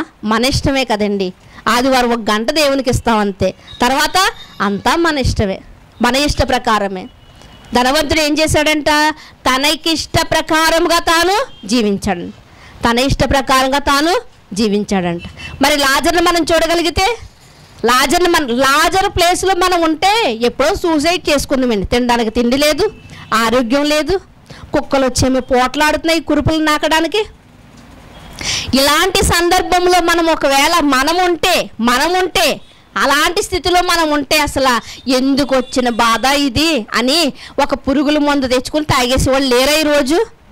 ఇదిగో 2-3 రోజుల నుంచి మనం చూస్తున్నాం కదా, ఫెయిల్ అయిపోయారని చనిపోతున్న పిల్లల్ని చూస్తున్నాం కదా. Inter first year second year fail అయిపోయి చనిపోతున్నవారు అంటే ఒక చిన్న దానికోసమే సూసైడ్ చేసుకుంటున్నారంటే మరి ఆ ధనవంతుడు కాకుండా లాజర్ని చూస్తున్నాం కదా, అతనికి ఉన్న బాధలు సమస్యలు ఇవన్నీ చూసి అసలు అతను ఏమన్నా తన ప్రాణాన్ని తీసేసుకున్నాడా? లేదు. ఎందుకంటే అది దైవ చిత్తానుసారమైంది కాదు. అన్నాళ్ళు బాధపడాలి, తర్వాత నాకు దేవుడు ఒక మేలైన స్థితిని ఇస్తాడు అన్నటువంటి ఆలోచన కలిగిన వాడిగా చివరి వరకు పోరాడాడండి. దేనితో? ఆకలితో పోరాడాడు, అనారోగ్యంతో పోరాడాడు, కుక్కలతో పోరాడాడు. ఎప్పుడు కూడా దేవుడిని నిందించలేదు. దేవుడా ఎందుకు ఈ స్థితి నాకు ఇచ్చావు? మనం అనుకుంటూ ఉంటాం కదండి, ధనవంతుడి ఇంట్లో నన్ను ఎందుకు పుట్టించలేదు అనుకుంటూ ఉంటారు చాలామంది. మొన్న గత వారం చెప్పుకున్నాం కదా, ఒక కుమారుడు పళ్ళ దాంట్లో నువ్వు ఎందుకు ఫెయిల్ అయిపోయావంటే ఏం చెప్తున్నాడంటే, చిన్నవాడండి, ఒక 10 సంవత్సరాల అబ్బాయి, మా అమ్మ సరైన ట్యూషన్ పెట్టించలేదు కనుక నేను ఫెయిల్ అయ్యాను, పెట్టించుంటేనా సాధించి ఉండేవాడిని అని చెప్తున్నాడు. ప్రియమైన దేవుని వర్లారా, కానీ లాజరు గారు ఏ విషయంలో దేవుణ్ణి నిందించలేదు. ఎందుకు వచ్చిన బాధలు అని ఆత్మహత్య చేసుకోలేదు. ప్రియమైన దేవుని వర్లారా, ఇది దేవుడిచ్చిన ఆ యొక్క జీవితం నేను నా చేతులారా పాడు చేసుకోకూడదు. అంటే చాలామంది భక్తుల జీవితాలు మనం చూడగలిగితే ఒక టీవీని ఎలా రిమోట్ ద్వారా మనం కంట్రోల్ చేస్తున్నామో మనము అలాగే ప్రవక్తల జీవితాలు, భక్తుల జీవితాలు ఎవరి చేతిలో ఉన్నాయండి? దేవుని చేతిలో ఉన్నాయి. ప్రియమైన దేవుని వర్లారా, కానీ ఈరోజు మనం ఒక మేలు చేసినప్పుడు మన కీడుగానే ఎదురొచ్చిందనుకో, నాకే ఎందుకు జరిగింది అనుకుంటున్నాం. కానీ ఇది దైవ చిత్తానుసారమైనటువంటి దుఃఖం. దీని వెనక దేవుడు ఏదో ప్రణాళిక కలిగి ఉన్నాడని మనం అనుకోవట్లేదు. అలాంటి దుఃఖాన్ని మనం భరించగలిగితేనంట దుఃఖపడువారు ధన్యులు, వారు ఓదార్చబడుదురు. అప్పుడు దేవుడు నిన్ను ఓదారుస్తాడు. ప్రియమైన దేవుని వర్లారా, మరొక మాటను కూడా మీరు చూడగలిగితే విలాపవాక్యములు ఇరిమియా గారు రాసినటువంటి విలాపవాక్యములు మీరు చూడగలిగితే 2వ అధ్యాయము 19వ వచనములో ఉన్నటువంటి మాటను చూడగలిగితే, విలాపవాక్యములు 2వ అధ్యాయము 19వ వచనాన్ని చూడగలిగితే, నీవు లేచి రేయి మొదటి జామున మొరపెట్టుము, నీళ్లు కుమ్మరించినట్లు ప్రభు సన్నిధిని నీ హృదయమును కుమ్మరించుము, నీ పసిపిల్లల ప్రాణము కొరకు నీ చేతులను ఆయన తట్టు ఎత్తుము, ప్రతి వీధి మొగను ఆకలిగొని వారు మూర్ఛిల్లుచున్నారు. నీవు ఎవని ఎడల ఈ ప్రకారం చేసితువో యెహోవాను దృష్టించి చూడుము, తమ గర్భఫలమును తాము ఎత్తుకుని ఆడించిన పసిపిల్లలను స్త్రీలు భక్షించుట తగునా? యాజకుడును ప్రవక్తయు ప్రభు యొక్క పరిశుద్ధాలయమునందు హతులగుట తగునా? యవ్వనుడును వృద్ధుడును వీధులలో నేలను పడి ఉన్నారు. నా కన్యకలను నా యవ్వనులను ఖడ్గము చేత కూలి ఉన్నారు. నీ ఉగ్రత దినమున నీవు హతము చేసితివి, దయతలచక వారినందరినీ వధించితివి. ఉత్సాహ దినమున జనులు వచ్చినట్లుగా నలుదిశల నుండి నీవు నా మీదకి భయోత్సవములను రప్పించితివి. యెహోవా ఉగ్రతను ఎవడు తప్పించుకొనలేకపోయెను, శేషమేమియు నిలువలేకపోయెను. నేను చేతులతో ఆడించి సాకిన వారిని శత్రువులు హరించి వేసి ఉన్నారు. ఇక్కడ మనం చూడగలిగితే 19వ వచనం నుంచి నీ హృదయం ఎలా చేసుకోవాలంటే 19వ వచనంలో నీవు రేయి మొదటి జామున నువ్వు లేచి దేవుడి సన్నిధినంట నీళ్లు కుమ్మరించినట్లుగా నీ హృదయాన్ని కుమ్మరించాలంట. నీ హృదయాన్ని కుమ్మరించాలంటే నువ్వు కన్నీటి ప్రార్థన నీ హృదయమును కుమ్మరించము. పసిపిల్లల కొరకు, ఎవరెవరి కొరకు ఇక్కడ మనం చదువుకున్నాం కదండి, ఇప్పుడు చదువుకున్నదంతా పసిపిల్లల కొరకు, వృద్ధుల కొరకు, యవ్వనుల కొరకు, ఇంకా ఎంతమందిని ఇక్కడ రాయిస్తున్నాడో అంటే దేని గురించి మనకి ఇక్కడ రాస్తున్నాడంటే ప్రియమైన దేవుని వారలారా, చెడిపోతున్నటువంటి సమాజంలో మనము బ్రతుకుతున్నాం. ఎలాంటి సమాజం అండి?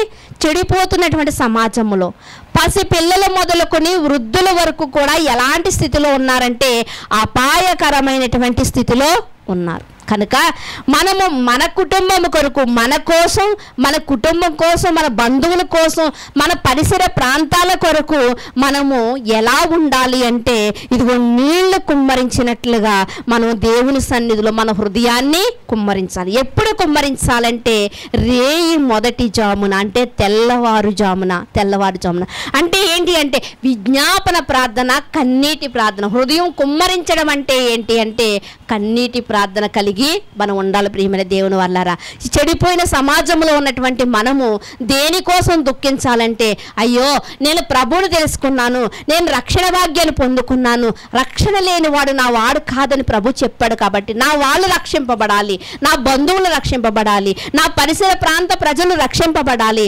యేసు ప్రభు జీవము కలిగినటువంటి దేవుడని తెలుసుకోవాలి, ఆయనే జీవము, ఆయనే మార్గము, ఆయనే సత్యమని తెలుసుకోవాలన్నటువంటి బాధ, వేదన, దుఃఖము ఎవరిలో ఉండాలండి? రక్షణ పొందినటువంటి మనలో ఉండాలి. ప్రియమైన దేవుని వారలారా, అలాంటి దుఃఖము మనలో ఉన్నప్పుడు, అలాంటి కన్నీటి ప్రార్థనతో మన హృదయాన్ని దేవుని సన్నిధిలో కుమ్మరించినప్పుడు ప్రియమైన దేవుని వారలారా, దేవుడంట మనల్ని ఓదారుస్తాడంట. దుఃఖపడువారు ధన్యులు. ఏ దుఃఖము?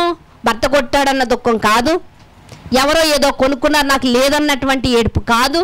మరి ఏ దుఃఖము అంటే ఇదిగో సువార్త నిమిత్తమైనటువంటి దుఃఖం, దేవుడికి సంబంధించినటువంటి దుఃఖం.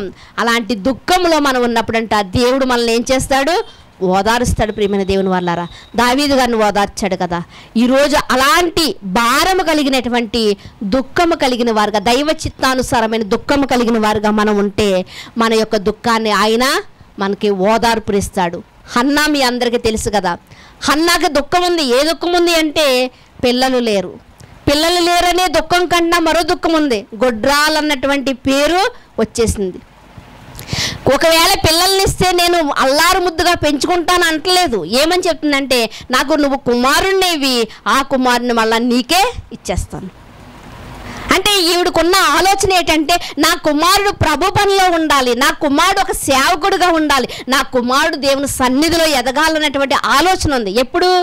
అసలు ఏమీ లేనప్పుడు, అసలు గర్భవతి కానప్పుడు ఎలాంటి ఆలోచనలు ఉన్నాయంట?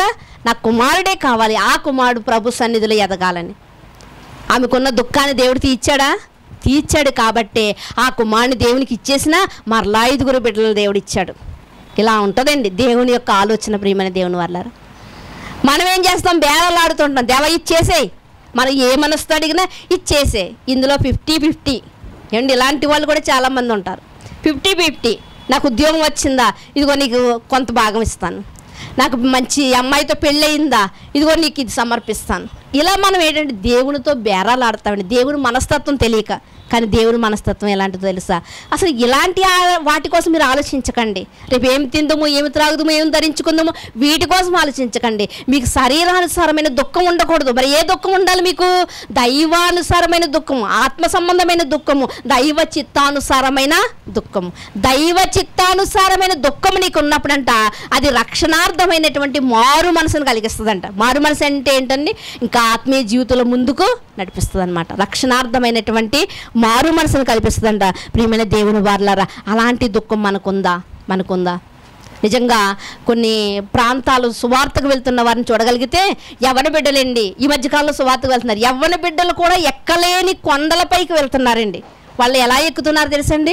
చేతిలో ఒక కర్ర పట్టుకుని ఎక్కుతున్నారండి. నిజంగా వాళ్ళని చూస్తున్నప్పుడు వాళ్ళకున్న దుఃఖం ఏంటి అంటే, ఈ కొండల ప్రాంతంలో ఉన్న వారికి కూడా మేము ఏం చెయ్యాలి అంటే ప్రభుని మనం పరిచయం చేయాలి. ప్రభుని మేము తెలుసుకున్న పాపాలను క్షమించేవాడు యేసుక్రీస్తు వారే. ఆయన గురించి చెప్పాలన్నటువంటి ఆలోచన కలిగంట వారు ఏం చేస్తున్నారంటే సువార్తకి వాళ్ళు వండుకోవడానికి అన్నీ అక్కడ వారికి ఏదైనా పంచి పెట్టడానికి ప్రియమైన దేవుని వారు వీళ్ళు వెళ్తున్నటువంటి వారందరూ కూడా పెద్ద పెద్ద ఉద్యోగాలు చేసే వాళ్ళు ఏం కాదు వెళ్ళి కర్రలు పట్టుకుని ఎక్కుతున్నారండి, కొండ ప్రాంతాలు ఎక్కుతున్నారు. నిజంగా చాలా సంతోషం అనిపించింది వాళ్ళని చూసి. అలాంటి భారం మనకుందా ఈరోజు? అలాంటి భారం చూడ. మరొక వచనాన్ని మీరు చూడగలిగితే ముగించేసుకుందాము. దుఃఖపడేవారు ధన్యులని యేసుక్రీస్తు వారు చెప్తున్నారు కదా. ఎలాంటి దుఃఖము అన్న దాని గురించి మనం ఆలోచిస్తున్నాం. యోహాను సువార్త 16వ అధ్యాయము 21వ వచనం నుంచి మీరు చూడగలిగితే, స్త్రీ ప్రసవించినప్పుడు ఆమె గడియ వచ్చిన గనుక ఆమె వేదన పడును.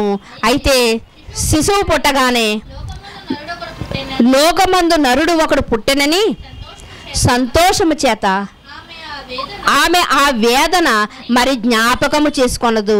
అటువలే మీరును ఇప్పుడు దుఃఖపడుచున్నారు గాని మిమ్మును మరలా చూచెదను. అప్పుడు మీ హృదయము సంతోషించును, మీ సంతోషము ఎవ్వడును మీ యొద్ద నుండి. ఇప్పుడు మీరు దుఃఖపడుతున్నారు కానీ ఈ దుఃఖం అంట ఏమవుతుందంటే, ఒక ప్రసవిస్తున్నటువంటి తల్లి ఎంత దుఃఖపడుతుందో, ఎంత వేదన పడుతుందో, ఎంత కన్నీరు కారుస్తూ ఉంటుందో ఆ బిడ్డను కనడానికి. కన్న తర్వాత ఆ దుఃఖం ఉంటుంది ఆవిడలోని. సంతోషమండి, ఎంత సంతోషంగా ఉంటుందంటే బిడ్డను చూసుకుని. ఇక్కడ దేవుడు మాట్లాడుతున్నటువంటి మాటను కూడా మనం చూడగలిగితే, అటువలే మనము కూడా ఇక్కడ దుఃఖిస్తున్నాం కదా.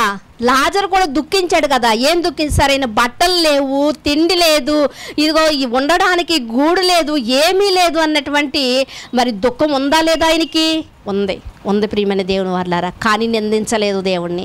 అలాంటి దుఃఖం కలిగిన వాడు అబ్రహాము గారు రొమ్మున ఆనుకున్నప్పుడు ఎంత సంతోషమండి. నిజంగా ధనవంతుడికి అంత ధనం ఉన్నా కూడా అబ్రహాము గారు రొమ్మున ఆనుకునే స్థానాన్ని కొనుక్కోలేకపోయాడు. కానీ లాజరు గారిని మనం చూడగలిగితే ఎంత చక్కటి స్థితి అంటే ఎంత సంతోషం. ఆ సంతోషాన్ని తీయగలడా? ధనవంతుడు అంటున్నాడు, లాజర్ని పంపించు ఒకసారి, ఎందుకంటే భూమి మీద ఇంకా 5 సహోదరులు ఉన్నారు, ఒకసారి లాజర్ని పంపించు అంటే లాజరు అబ్రహాము దగ్గర పొందుతున్నటువంటి సంతోషం నుండి విడిచిపెట్టడానికి అబ్రహాము గారు ఒప్పుకోవట్లేదు. లేదు నాయన, లాజరు వెళ్ళనవసరం లేదు, లాజరు ఇక్కడే సంతోషాన్ని అనిపిస్తాడు అంటే ఈ సంతోషాన్ని ఎవ్వడూ కూడా దొంగిలించలేడు, ఎవ్వడు కూడా తీసివేయలేడు. కనుక అక్కడ చెప్పేవారు అక్కడ ఉన్నారు. ఎవరున్నారు అక్కడ? మోషే, ప్రవక్తలు. అంటే ఆ సందర్భం ఎప్పుడు జరిగింది? మోషే కాలంలో జరిగింది ప్రియమైన దేవుడు. మోషే కాలంలో జరిగింది, ఎవరూ ప్రస్తావించలేదు. కానీ ఇక్కడ మన క్రొత్త నిబంధనలోనికి వచ్చేసరికి లూకా సువార్తలో దాని యొక్క ప్రస్తావన మనకు కనిపిస్తూ ఉంటుంది. కొంత అచ్చట, కొంత ఇచ్చట ప్రియమైన దేవుని వారలారా.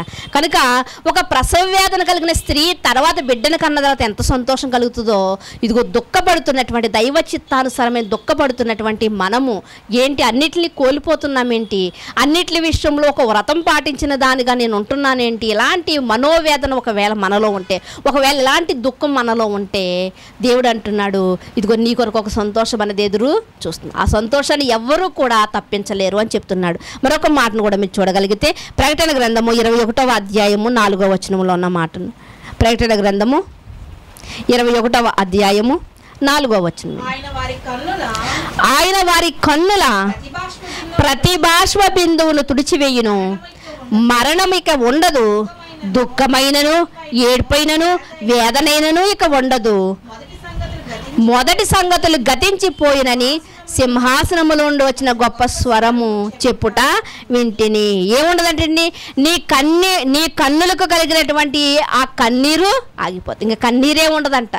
నువ్వు వెళ్ళే చోట ఎలా ఉంటుంది అంటే, ఈ దుఃఖాన్ని అనుభవించిన తర్వాత నువ్వు వెళ్ళే చోటు ఏంటంటే నెమ్మది పొందే స్థలం. అక్కడ కన్నీటికి తావు లేదు, ఆకలికి తావు లేదు, మరి దేనికి కూడా అక్కడ తావులేదు ప్రియమైన దేవుని వారలారా. నీ కన్నులకు కలిగిన ప్రతి బాష్ప బిందువును నేను ఏం చేస్తాను? ప్రతి బిందువును కూడా తుడిచివేస్తాను. మనుషులు కన్నీటిని తుడిస్తే మరలా వస్తుందేమో, ఏమంటే ఒక సమస్యలో ఉన్నప్పుడు ఒక ఆయన మనల్ని విడిపించి మన కన్నీరు తుడిచడానికి మళ్ళీ సమస్య రాదా, మరలా కన్నీరు రాదా? కానీ దేవుడు చెప్తున్న కన్నీరు మరెన్నడూ రాదండి. దేవుడు చెప్తున్నటువంటిది ఏంటి అంటే దైవ చిత్తానుసారమైన దుఃఖం ఇక్కడ నీవు పొందితే దానికి సమాధానం, దానికి సంతోషం నీవు ఎక్కడ పొందుతావు అంటే నెమ్మది పొందే స్థలంలో పొందుతావు. ఈ జీవితం ఎలాంటిది అంటే నీటిపై బుడగ వంటిదండి, ఆవిరి వంటిది. ఇది ఎన్ని సంవత్సరాల జీవితం? 60 సంవత్సరాలు. బలం ఉంటే 70 సంవత్సరాలు, అధిక బలం ఉంటే 100 సంవత్సరాలు అనుకోండి. కానీ ఆ జీవితం ఎంతకాలమో తెలుసా? దానికి అంతమో లేదు. యుగ యుగాలు, తరతరాలు మనం జీవిస్తూనే ఉంటాం. ఎక్కడ? దేవుని సన్నిధిలో. అక్కడ బాధ ఉండదు, ఏడ్పు ఉండదు, పండ్లు కొరుకుట ఉండదు, అక్కడ వేడి ఉండదు, ఏమీ ఉండదు. ఎలాంటి ప్రదేశం అంటే నెమ్మది పొందే ప్రదేశము, దేవుడున్న ప్రదేశం. ప్రియమైన దేవుని వారలారా, కనుక చివరిగా మరొక మాటను ముగించుకుందాం. మేము చదువుకుని కీర్తన గ్రంథము 126వ అధ్యాయము, కీర్తన గ్రంథము 126వ అధ్యాయము 5వ వచనాన్ని చూడగలిగితే, కన్నీళ్లు విడుచుచు విత్తువాడు సంతోషగానములతో పంట కోసెదరు. పిడికడి విత్తనములు చేత పట్టుకుని ఏడ్చుచు పో విత్తువాడు సంతోషగానము చేయుచు పనలు మోసుకుని వెళ్ళాను. పిడికడి విత్తనాలు పట్టుకుని బాధతో దుఃఖముతో వేయించున్నటువంటి ఒక రైతును మనకు చూపిస్తున్నాడు. మనము కూడా ఈరోజు సువార్త సేవలో ఉన్న వాళ్ళు ఎంతో భారభరితమైనటువంటి సేవను చేస్తూ, మరి నిన్నటి దినాన్న ఒక దైవజనుడిని మేము పిలిచినప్పుడు ఎక్కడో ఎండ ఆ సమయంలో నుండి ఎక్కడి నుండో వచ్చి ఆ వాక్యపు విత్తనాలను చల్లి మరలా ఎండనే వెళ్ళిపోవలసి వచ్చింది. అంటే భారభరితమైనటువంటి సేవ చేస్తున్నప్పుడు అందరికీ అవకాశం ఉండకపోవచ్చు. అందుకనే బైబిల్ గ్రంథం ఉంది, ఒకవేళ నువ్వు చేయడానికి వీలు లేకపోతే చేసేవారిని నువ్వు ప్రోత్సహించు. ఇక్కడ మనకు రాయబడుతున్నటువంటి మాటను మనం చూడగలిగితే, కన్నీళ్ళు విడిచి విత్తువాడంట సంతోషముతో పంటను. నిజంగా విత్తనాలు నానబెట్టేటప్పుడు కానివ్వండి, రైతుకు ఒక డౌట్ ఉంటుందండి, మొక్క వస్తుందా రాదా. రెండో దినానికి చూసేటప్పుడు కూడా అన్నీ రావండి, మొక్కలు రావు అన్నీని. 3వ దినానికి కూడా రాకపోవచ్చు. కానీ పొలాల్లో జల్లినప్పుడు ఒక 2 దినాలకి అంత పచ్చగా నారు కనిపించినప్పుడు చాలా సంతోషపడుతూ ఉంటాడు. దానికన్నా రెట్టింపు సంతోషం ఎప్పుడో తెలుసా అండి, ఆ పంటను కోసినప్పుడు సంతోషపడుతూ ఉంటాడు. ప్రియమైన దేవుని వల్ల విత్తనం వేసేటప్పుడు మనకు కూడా ఎటువంటి ఆలోచన ఉండదండి. కానీ ఆ మొక్క ఎదిగిన తర్వాత, పువ్వులు పూసిన తర్వాత, కాయలు కాసిన తర్వాత దాన్ని కోసుకుని మనం తింటాం చూసారా, అప్పుడు ఉంటుంది సంతోషం అండి. అలాగే వాక్యము విత్తనాలతో పోల్చాడు. ఎంతోమంది వాక్యపు విత్తనాలను చల్లుతున్నారండి. వాళ్ళకి ఆనందం పొందాలని ఉంటుంది లోకంలో, వాళ్ళకి ఎంజాయ్ చేయాలని, కానీ అన్నిటిని ప్రక్కన పెట్టి దైవ చిత్తానుసారమైన దుఃఖం కలిగిన వారుగా నేను జీవ మార్గాన్ని తెలుసుకున్నాను, ఈ మార్గాన్ని అనేకులకు పరిచయం చేయాలన్నటువంటి ఆలోచన కలిగి అనేక మంది ఈ వాక్యపు విత్తనాలను పట్టుకొని విత్తుచూ ఉన్నారు. ప్రియమైన దేవుని వల్ల అలా విత్తుచున్నప్పుడు ఏ విత్తనం ఎక్కడ పడుతుందో మనకే తెలియదు. కానీ ఇంటికి వచ్చిన తర్వాత ఏమని ప్రార్థన చేస్తామంటే, ఇన్ని విత్తనాలు చల్లబడ్డాయి కదా, ఒక్క విత్తనమైనను నిలిచి మొలిచి ఫలించడానికి దేవా సహాయం చేయని ప్రార్థన చేస్తాం. చాలండి. ఒక్క విత్తనం కానీ ఒకవేళ ఫలించింది అనుకోండి, ఒక విత్తనములోనే మహావృక్షం ఉందని మనకు తెలుసు కదా. అలాగే ఒక్క ఆత్మ రక్షింపబడితే తన కుటుంబాన్ని రక్షించుకోగలడండి ఎప్పటికైనా. కనుక భారమైనటువంటి ప్రార్థన చేస్తూ ఉంటాం, ఇదిగో విత్తనాల్లో ఒక్క విత్తనమైన మొలకెత్తేటట్లు చేయని. అయితే వాటిని జల్లుతున్నప్పుడు లేకపోతే ప్రకటిస్తున్నప్పుడు బాధగానే ఉంటుంది.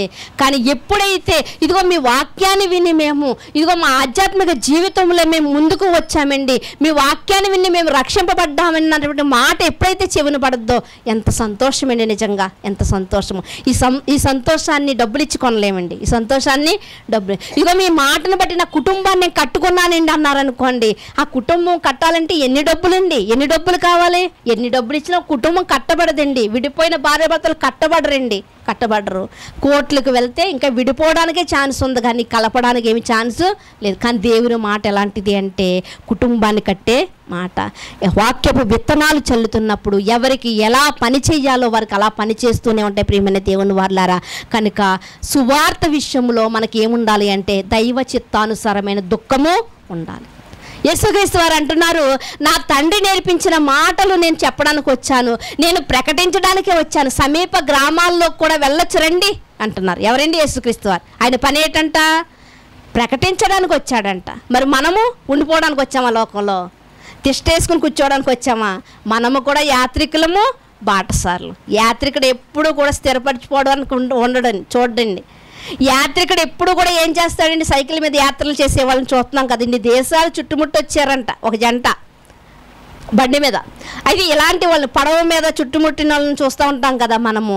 అంటే వీళ్ళు ఏంటంటే యాత్ర చేస్తూ పోతూ ఉంటారు. మనం కూడా ఎవరమండి? యాత్రికులం. మనం కూడా ఎవరమండి? బాటసార్లు. మనం కూడా స్థిరమైన నివాసం ఎక్కడ లేదంట? భూమి మీద లేదంట. ఒకవేళ ఉన్న అందులో సంతోషం ఉందా? లేదు. తల్లి జాడ పిల్లకి లేదు, పిల్ల జాడ తల్లికి లేదు, సమాధానం లేదండి. కానీ అసలైనటువంటి స్థిరమైన చోటు ఎక్కడుంది అంటే ప్రియమైన దేవుని వారలారా, వలస వచ్చిన పక్షి మనకు చెప్తుంది కదా. వలస వచ్చిన పక్షి మరి ఆ కొల్లేరు సరస్సులోకి వస్తున్న పక్షులండి, ఇక్కడ పక్షులు కాదయి, వేరే దేశం నుండి వస్తాయంట. మరలా అవి ఎక్కడికి వెళ్ళిపోతున్నాయి? మళ్ళానే గుడ్లు పెడతాయంట, పిల్లల్ని చేస్తాయంట. పిల్లల్ని తీసుకుని ఎక్కడికి వెళ్ళిపోతుంది? ఇక్కడ ఉండిపోతున్నాయా? గుడ్లు ఇక్కడే పెట్టాను కదా, ఈ గాలిని స్వీకరించాను కదా, నేను ఇక్కడే ఉండాలి, ఇది న్యాయం అనుకుంటుందా? లేదు, తన స్వదేశానికి వెళ్ళిపోతుందండి. ఆ పక్షికున్న జ్ఞానం కూడా ఈరోజు మనకే లేదు ప్రియమైన దేవుని వారలారా. పక్షికున్న జ్ఞానం మనకుంటే మనం కూడా ఏమనుకుంటాం తెలుసా అండి? అయ్యో నేను యాత్రికుడను, బాటసారిని నేను కనుక నా యాత్ర ఏంటి అంటే, నా బాటసారి నేను ప్రయాణంలో నేను ఏం చేయాలి అంటే సువార్తను ప్రకటించాలి. నేను అలాంటి సువార్తను నేను ప్రకటించలేకపోతున్నాను, అలాంటి సువార్త ప్రకటించే వరకు సహాయం చేయలేకపోతున్నాను అన్నటువంటి దుఃఖం ఒకవేళ నీలో నాలో ఉంటే, ఆ దుఃఖాన్ని దేవుడు ఏమంటున్నాడు అంటే అది దైవ చిత్తానుసారమైన దుఃఖం అంటున్నాడు. అలాంటి దుఃఖం నీకు కలిగినప్పుడు దేవుడు ఏం చేస్తాడంట? దుఃఖపడువారు ధన్యులు, వారు ఓదార్చబడతారు. కనుక అలాంటి ఆత్మల భారము కలిగి, అలాంటి దైవ చిత్తానుసారమైన దుఃఖము కలిగి మీరందరూ ఉండాలని కోరుకుంటూ, శారీర సంబంధమైనటువంటి దుఃఖం ఒకవేళ వచ్చినా దాన్ని ప్రక్కన పెట్టండి. ఎలా అయినా అది ఆ దుఃఖము పోతుంది మనలో. కానీ దైవ చిత్తానుసారమైనటువంటి దుఃఖం మనలో ఎప్పుడూ ఉండాలి. పౌలు గారు అంటున్నారు, సువార్త ప్రకటించకపోతే నాకు శ్రమ. ఎవరు శ్రమ పెడతారండి? ఆయనకి జ్ఞానం తెలుసు కాబట్టి, అయ్యో నేను సువార్త ప్రకటించకపోతే నాకు శ్రమ అంటున్నాడు. ప్రార్థన చేయకపోతే నేను ప్రార్థన చేయకపోతే అదే నాకు పాపం అవుతుంది అంటున్నాడు ఒక ప్రవక్త. ఎందుకు ఇలా అనుకుంటున్నారు వీళ్ళు? ఎందుకు అనుకుంటున్నారంటే ఆత్మల భారం తెలిసిన వారు, దేవుని ఉద్దేశం తెలిసిన వారు కనుక, దైవ చిత్తానుసారమైనటువంటి దుఃఖము కలిగిన వారు కాబట్టే వారు ఈ లోకం కోసం ఆశపడలేదు, ఆ లోకం కోసం, పునాదులు కలిగిన ఆ పట్టణం కోసం ఎదురు చూశారు. అది తెలియక ఈరోజు ఈ లోకం శాశ్వతం అనుకుంటున్నాము, ఇది స్థిరమైంది అనుకుంటున్నాము. మనము అన్ని విషయంలో బాగా ఆలోచించే మనము శాశ్వతమైన దానికోసం ఆలోచించలేకపోతున్నాం. అదే విచిత్రం ప్రియమైన దేవుని వల్లారా.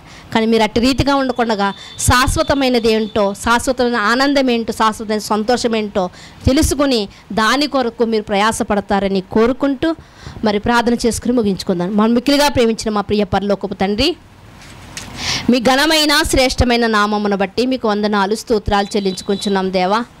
మేమే పాటి వారం తండ్రి, అయినప్పటికీ ఎంతోమంది ఉండగా తండ్రి, కొద్దిమందిగా మీరు మమ్మల్ని కోరుకున్నారు, ఎన్నుకున్నారు తండ్రి. అయ్యా మాలో ఇంకనూ తండ్రి దేవా లోకపు ఆశలుంటే వాటిని తీసివేసే తండ్రి, అయ్యా దైవ చిత్తానుసారమైన దుఃఖము కలిగి, అయ్యా తండ్రి ఆత్మ సంబంధమైనటువంటి భారము కలిగి మేము ఉండడానికి సహాయం అనుగ్రహించండి. అనేక చోట్లకు మేము వెళ్ళలేకపోతున్నాం మేము సువార్తకు తండ్రి. మరి ప్రకటిస్తున్న వారు ఎంతోమంది ఉన్నారు తండ్రి, వారికి మేము సహాయం చేయడానికి సహాయం అనుగ్రహించండి దేవా. మీకు వందనాలు. నిన్నటి దినమందు మీరు జరిగించిన లేఖనాల పరిశోధన ద్వారా తండ్రి దేవా ఎన్నో విలువైనటువంటి మాటలను మీరు తండ్రి మాకు నేర్పించారు దేవా. అందును బట్టి మీ కృతజ్ఞతాస్తుతులు తండ్రి దేవా. అయ్యా కుటుంబం సరిగా లేనప్పటికీ తండ్రి ఏదో దేవుని సేవ చెయ్యాలన్నటువంటి ఆసక్తి ఆ కుటుంబానికి మీరు కలిగించారు కాబట్టే తండ్రి దేవా ఇదిగో తండ్రి ఆత్మానుసారమైన దుఃఖం కలిగిన వారుగా ఉండగా తండ్రి శరీర విషయంలో కూడా వారి కుటుంబంలో మీరు తండ్రి సంతోషాన్ని ఇచ్చారు తండ్రి. ఇద్దరు బిడ్డలు కూడా తండ్రి దేవా అయ్యా కాలేజీలో తండ్రి ఫస్ట్ ర్యాంక్ రావడానికి మీరు ఆ బిడ్డలను దీవించి ఆశీర్వదించారు దేవా. అందును బట్టి మీకు స్తోత్రాలు. మొదట మీరు నన్ను వెదకండి అంటున్నావు తండ్రి, తర్వాత మీకు ఏది కావాలో అది నేను ఇస్తాను మీరు చెప్పిన ప్రకారంగా వాగ్దానం వారి కుటుంబంలో మీరు నెరవేర్చారు. అందును బట్టి మీకు స్తోత్రాలు. ఎక్కడికి వెళ్ళినప్పటికీ నా తండ్రి పిడికిడి విత్తనాలు పట్టుకుని మేము వెళ్తున్నప్పుడు ఒక్క విత్తనమైనను ఫలించడానికి, అభివృద్ధి పొందడానికి సహాయం చేయమని కోరుకుంటూ, ఇప్పటి వరకు అయ్యా తండ్రి దేవ, ఆత్మ సంబంధమైన దుఃఖం మాలో లేకపోతే, దైవ చిత్తానుసారమైన దుఃఖం మాలో లేకపోతే తండ్రి, ఆ దుఃఖము కలిగిన వారముగా తండ్రి దేవ, అయ్యా మా సొంత కార్యాల నిమిత్తము కాదు కానీ తండ్రి, సువార్త కార్యములను, యేసుక్రీస్తు వారి కార్యాల కొరకు మేము ఆలోచిస్తూ దుఃఖపడేవారుగా ఉన్నప్పుడు మీరు మమ్మల్ని తప్పకుండా మమ్మల్ని ఆదరిస్తారు, ఓదారుస్తారని మేము తెలుసుకున్నాం కనుక అలాంటి దుఃఖము కలిగిన వారుగా మేము అందరము ఉండడానికి మీరే సహాయం చేయండి. మా మనోనేత్రాలు వెలిగించండి దేవా తండ్రి. యాత్రికులము బాటసార్లము తండ్రి దేవా, జీవించి వెళ్ళిపోవడం కాదు తండ్రి దేవా, అనేక మందిని జీవింపచేసి వెళ్ళిపోవాలి తండ్రి. అటువంటి ధన్యత మీరు కొద్ది మందిగా ఉన్న మాకు మీరు దయచేస్తారని కోరుకుంటూ, మీ కుమారుడు మా రక్షకుడైన యేసుక్రీస్తు వారి అతి శ్రేష్టమైన నామములో ప్రార్థన అడిగి వేడుకొనుచున్నాం పరమ తండ్రి.